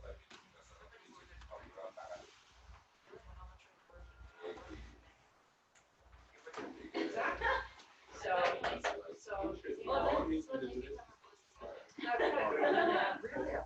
Yeah, I know. But, yeah, so even if you just put like 3 months. True. مثلا بگو Right? داریم I'm stressing over it. اینا میزنی چیز That's what I mean. So, yeah. Yeah. Right? I'm okay.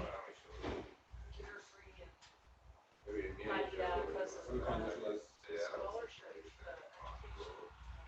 اینا هم ایرانی که داره Oh, yeah. Yeah, اینو میتونی اصلا کنی به پروسپکت yeah. همین کار هر 6 دقیقه ولی هست Unnecessary things, not for you know. And then eventually, right, that just, it's the tummy smacking. I know, right? So, yeah, so, so now it's like, okay, so this is nice. I don't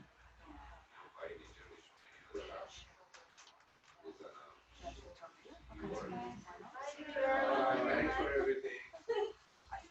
yeah. So, that's really much. Zani. Huge weight. When I did my last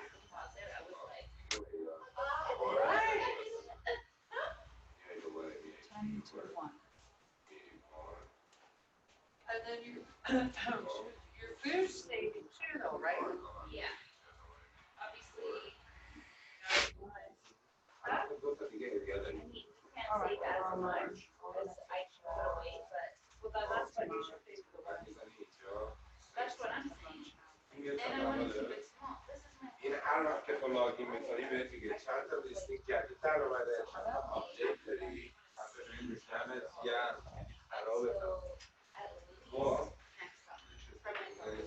What I want to چی میگه Okay. Well, you have the venue free if it's that. Well, that's what I'm saying. I know it's hard. Keep it small. No. You're like,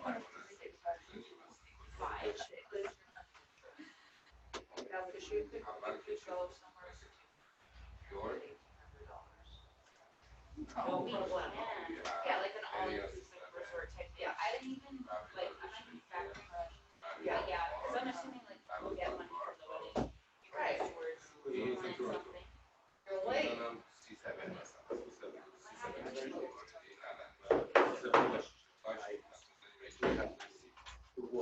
Really? Yes. I like your cardigan. I know, that's what I said.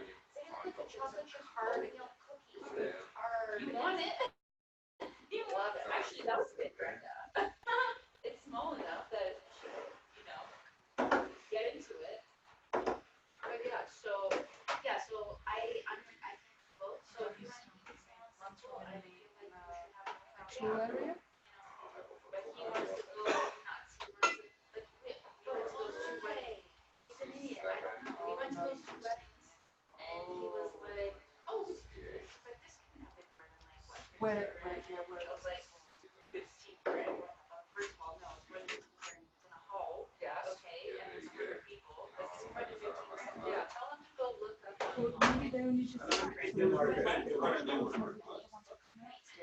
Yeah. And just let them talk to him and be like, It's like $80 a person. that's Or the not, cheap. yeah, that's not food. That's no hors d'oeuvres, that's no midnight, dinner It's like, he again. hasn't answered very the pit, yeah, that's no pit. There's no, it's like, oh, you can get your own paper hull and bring it to the hull and you'll save money. We can go to like, not really. Not like that, no. But he thinks he knows everything. And I'm like, okay, figure it out. I'll show up. You can figure it out. If that's what you wanna do. Cause he's like, oh, okay, we can afford like. دیگه یعنی همین که اومدی people, لاگین you کردی know, همین تو هوم Yeah, پیج we could afford 100 people پیج to come to the church چینی اینجا and then for the reception, all there is a DJ and tables to sit at. Yeah, بعد تو اینجا وقتی یه سرچ There's می‌کنی no alcohol, there's no food. Get some Not hot dogs, a- nothing. Yeah, like, nada, nothing. یه کار کنی عکس باشه بگیری برام Cake, I was like, Oh, yeah, that's okay. right. That's great. Here we go. Sure, why not? That's gonna be the deciding factor, Right. whether we have 50 or 100 people at cake, I don't, so, If you get in the white ones, no. What, to ride in on it? He's not getting shit unless he's paying for it, so he's right there, he's. That's what I was saying. Isn't that what Indians do? They He's ride not the that white type of Indian. I've never been to one of these. I've seen them.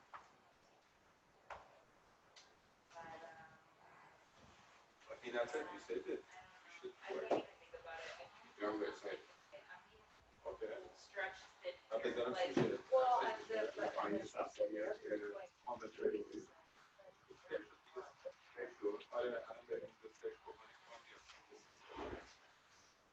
the other hand as well. well, that's what I'm saying. I'm like, where's my heart? Like, What are you gonna do? Are you gonna move into this yeah, place? no, mine. Oh, to your place, and we all know how that went. Yeah, it's like, it's, No, that's I'm gonna do too much myself. Thank you. That's what I'm telling everybody. They're like, why don't you just say it now and you guys can like. No. And I was like, who are these people telling me? My man said that because he's like, oh, that's no, no.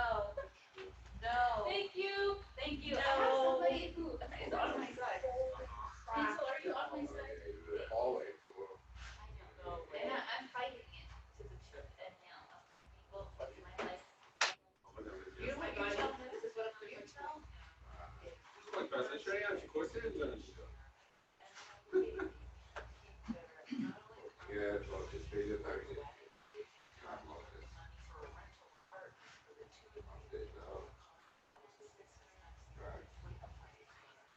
That's what, yes. There you go. خدا بکنم چجوری Oh, really? Did you find out how much they are? Yeah, I bet he did. Cause like, especially in Richmond, like where we both ride on the Young Line or whatever, you're not getting shit. It's Right. gonna be like. And you don't have a vehicle. No. 1,800? Yeah. Plus utilities Yeah. for a one bedroom? Say just rent. How much? 2,300. Right now I have one on the market. Yeah. Anything pertaining to that property, That's one bedroom. shoots to them. Una, el views to Canal So unless you're moving a new They house, like it. live in a big apartment, Other you than don't that, then. But he's in a fairyland. He's just like, we're getting married, we're in love, and I'm like, oh, use your head, thanks. Are you withholding tax? Like, you don't have tax until September? No. Like in a rush. He wants to get, he wants to get out of work.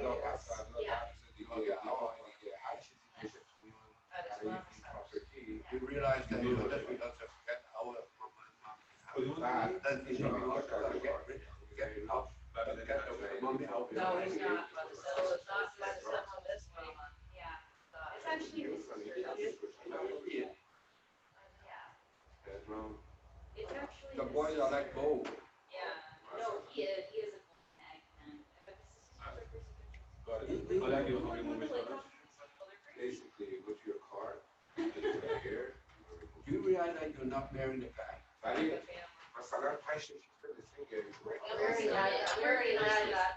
You don't have to write down anything. But I mean, Stock up market does. Yeah, but you're good, but he can go there, they don't have to.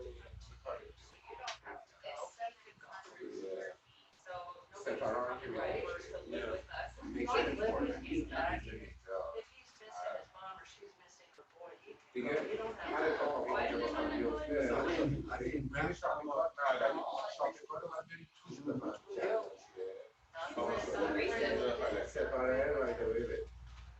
from Brampton.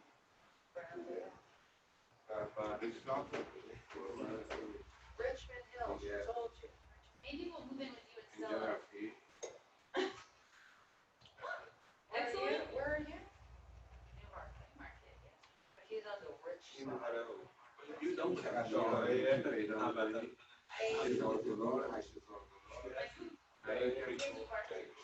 You have a car? Drive into work with him. We actually could. You This go is right right on on it it now. now. So we could, but I He doesn't have the same shift. Oh, you're good at the same well. He lives in work. Registration refused.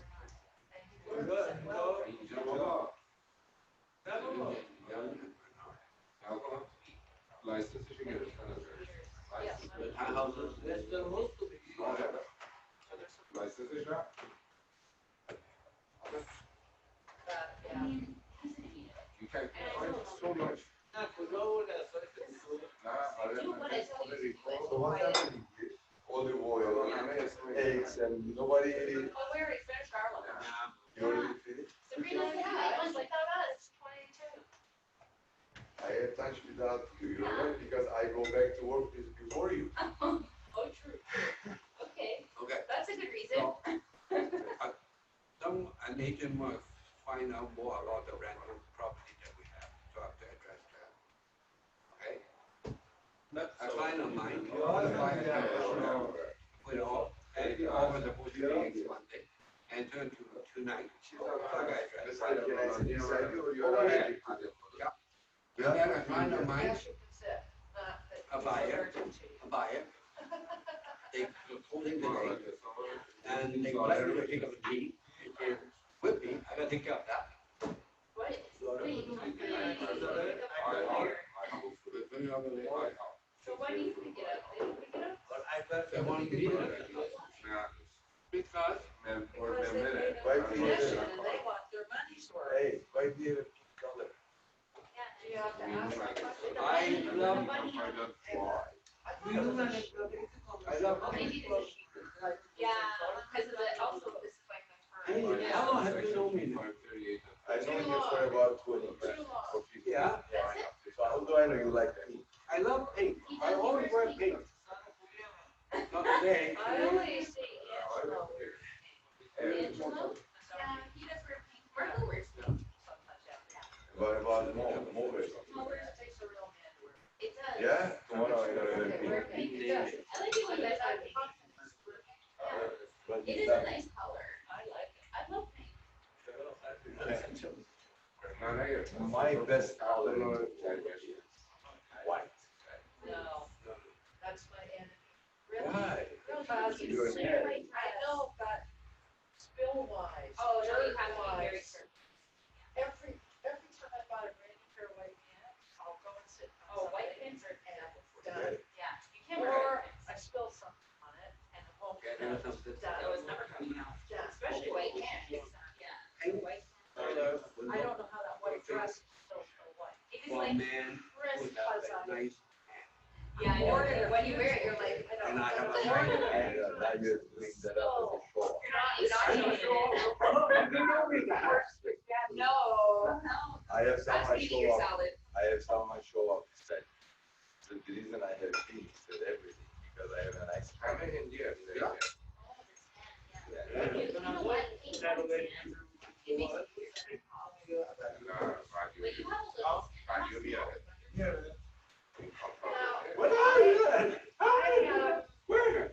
I think, What about this man? I have a brown.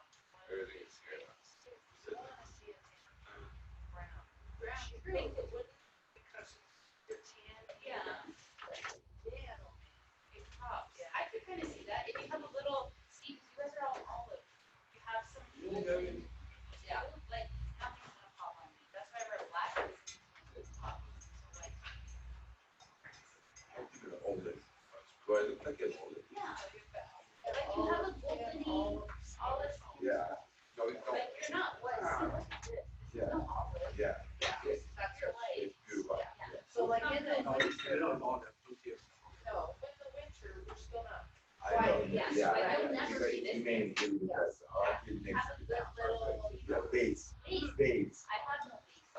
Why don't you get some? I told you that, why don't you use The doctor. the stuff? Yeah. It is bad. It's not. Then go under the sun. Pure. But then it causes you. Oh, come on. Cover your face. Stella, where's Stella when I need her? Yes, I, Right? Son, do you know that women are supposed to get along? No, man, the sun is the best thing in the world. If you didn't have sun. All right, how are my But you wrinkles? have different skin. You have olive skin. Olive skin is made for the sun. It's made for like lifetimes. I heard you're moving. I looked into it. I did look Don't into say it. ask them. No, that's a little too crazy. That's a little too crazy. There's nobody there. There's like 12,000. Don't worry, I'm not gonna eat that. Where? Because I'm drinking. Oh, okay. Okay, I drink it. How come, Lemon.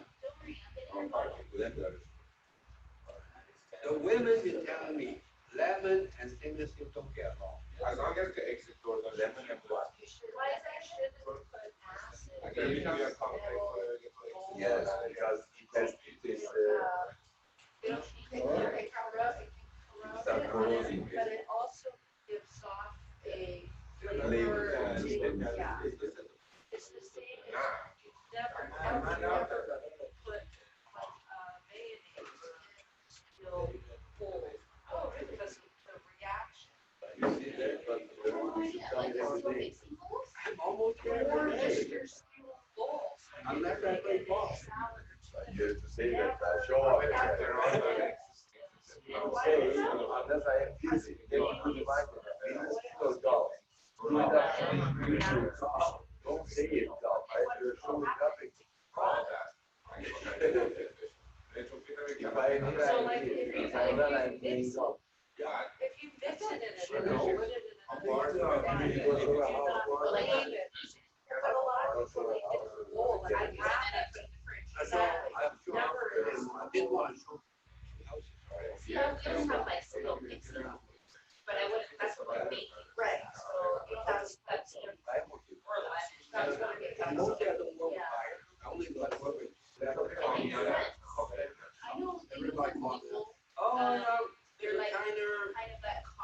What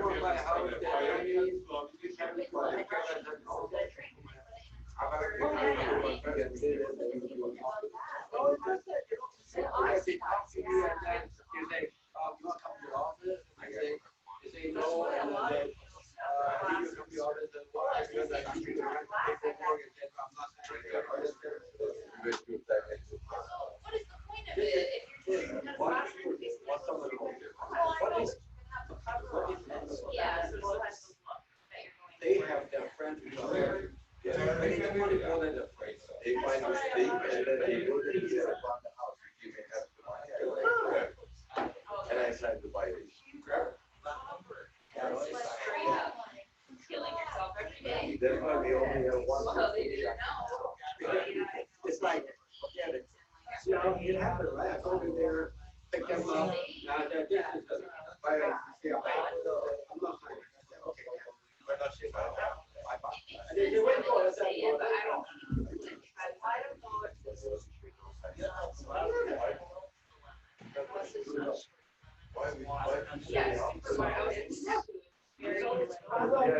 Yes. Yes. Yeah, but. I'm just saying, it's one thing. I just want to it. There was a, I get it. What is that look at? Oh, yeah, you got well. I give you 2 more extra. Thank you. I give you a couple more extra. Stay tuned and then stuff. It takes me 2 minutes to go down. Say, anybody else? And then when I get down, then as long as you don't say Stephanie.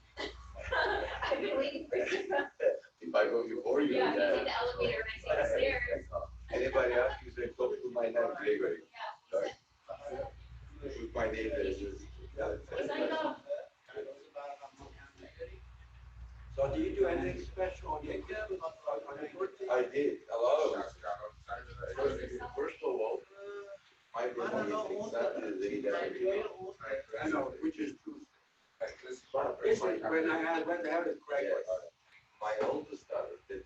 She wasn't as chill. And she was starting huge up the end of Monday. She said, send me around. I didn't really make all that. Be there, then it's going to cost extra. Then maybe we can do something, but I don't know. It was by July, the end of July. I took them to like it's a lot of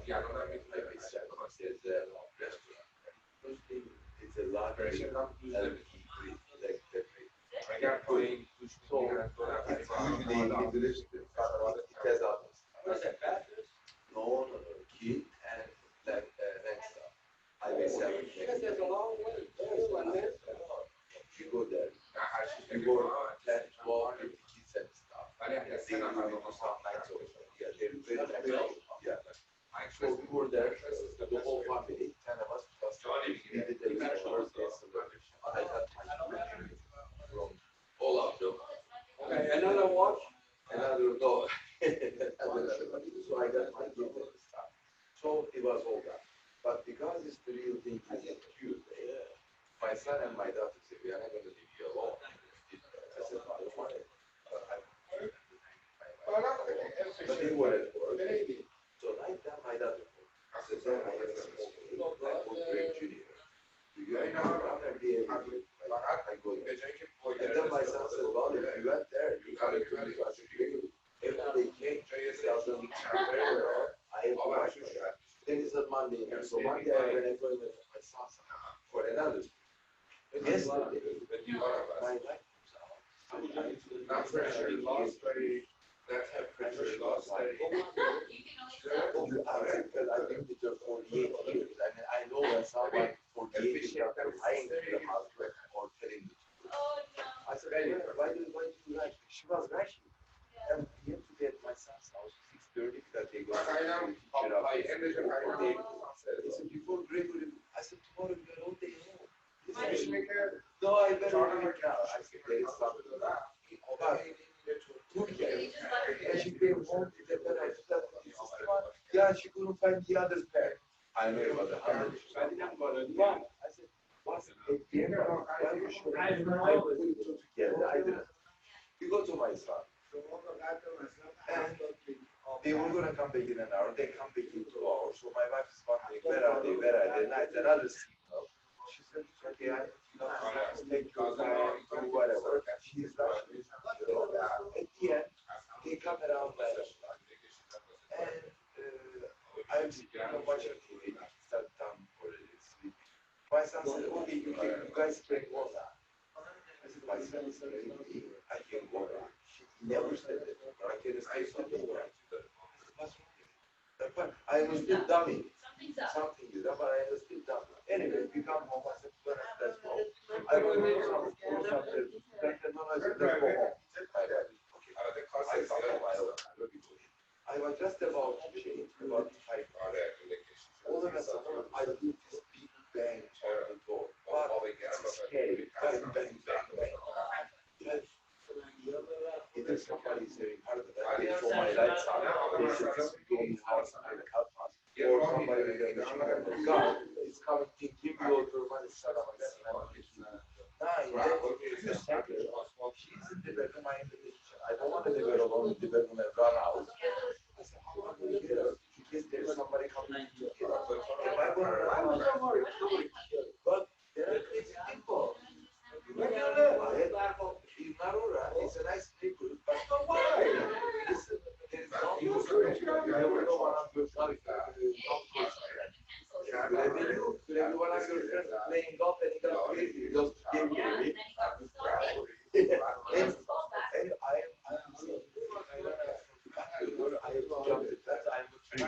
it never comes out. And then I said, then you go and see. I have a living, there is a mirror, so I can see.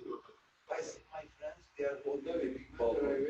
Yeah, one is have a cake, another one is a champagne. Oh my God, last night? Yeah, last night, this my wife, she was all pre-planned. But she went, instead of going to this, she went to the bakery. She got sweets and biscuits and stuff. And then you open the door, they say, happy birthday, and this, it was 9:30. You know what time they left? 2. I was gonna say, do you have a birthday today? You're a party animal, I don't even go to bed that I late. said, what the hell is good? He said, we were gonna have yesterday, but your wife said. I said, okay, that was my view, right? I said, Thursday, right? At this, I don't know to work. Oh, they think they are busy, one is busy, one day, one. But then you really got us to try and move forward. I swear to God, I didn't put that in. I hear something, but never with my birthday. I said, it's over already. And it's on Tuesday. Yeah. And then what was so and then I come in, there is another one going. Look at what I did to prove that I am in New York and stuff at Vivian's office.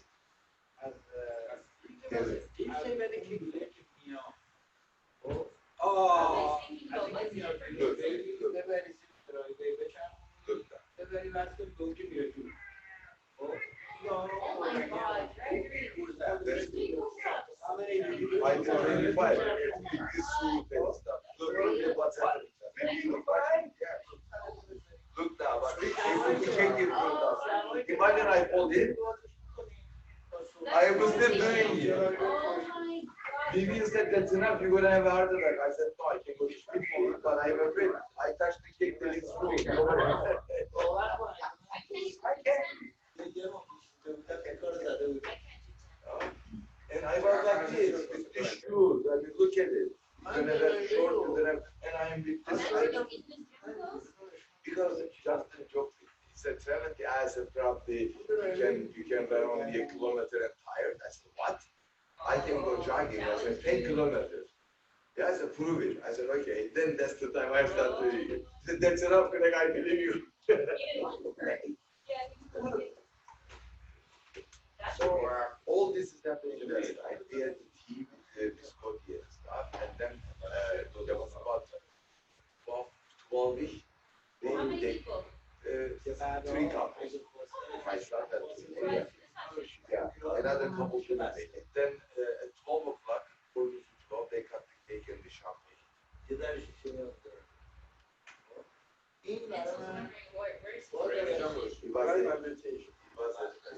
we were not here yesterday. I came up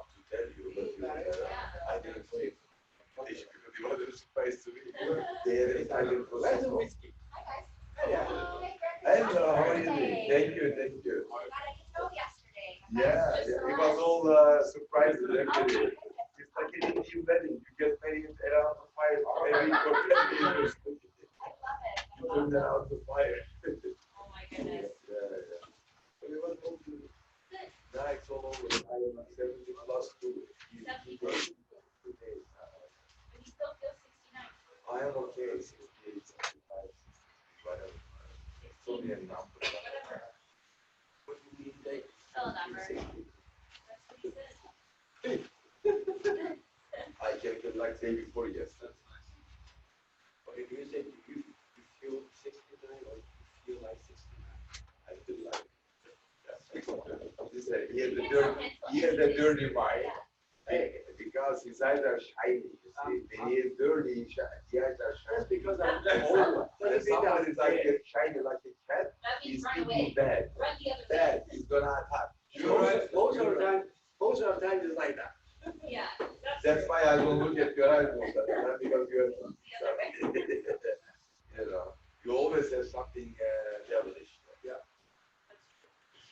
When my eyes are shiny, I'm crying for something. When your eyes are shiny, you're thinking bad something. That's why you're agreeing. Okay. Yeah. Anyway, your two eyes are only for seeing. There is a third eye you have. That's for feeling. Okay. When I am very close to somebody, I always kiss on the third eye. Okay. That's right. Thank you. Right. Thank you. You don't see it, that you feel it. Okay. That's only close people get. And there is no time for a good. I have to do that. What are we shopping?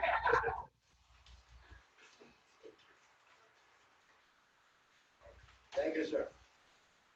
You are number one in the life. Thank you. There you go. He wasn't joking. That's a fatherly brother. Yes. There you go. And I have another one. Thank you so much. I know I'm number 2, but thanks for one. Okay, you're awesome. There you go. Right, right there. Hence I'm saying I'm number 2. I'm number 2 or number 1? Oh, you're number one. I Okay, said. that's Because I was passing after him, you did already. That was After him. no, that was finished. The case was closed. Yeah, now it's a new. It's a new. Oh, he Yeah. did for him. I know. Anyway, so now the time is 2. You can do 2 more minutes. 2 minutes. Have a nice day, guys. You too. Lunches are always fun. Right? Absolutely, I agree. Never have a bad lunch here. Enjoy. You guys I love see? my office. Right? Your office? Thanks for letting You us guys- lunch in your office You today. guys are welcome to my office any day. Bye, girl. Bye, see ya. Time to get back to work. There.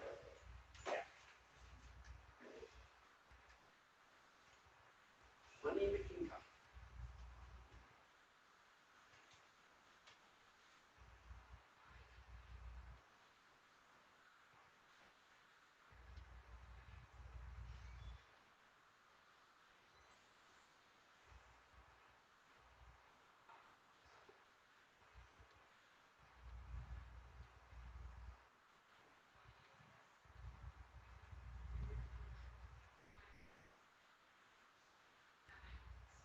So I can take care of,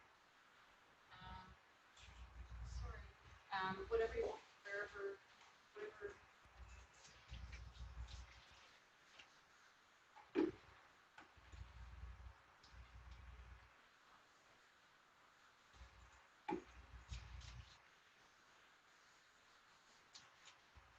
All right, okay, so I'll be my.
He's getting the oil change.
حال شما آقا دیروز پارسال معلومه که خوردم مگه میشه من تا حال دست جمعیمون رو تو آفیسم دیس بکنم جایی تو یادم میگی قربونت داری میای امروز یا نه متشکرتیم کی تشریف میاری قربون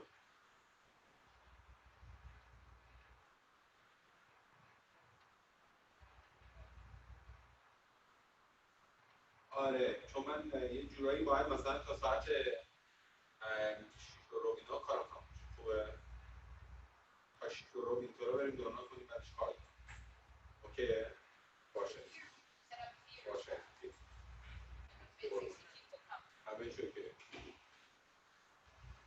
We've got projector, we've got everything going, right? And I'll touch my volume. No, it's really nice, right?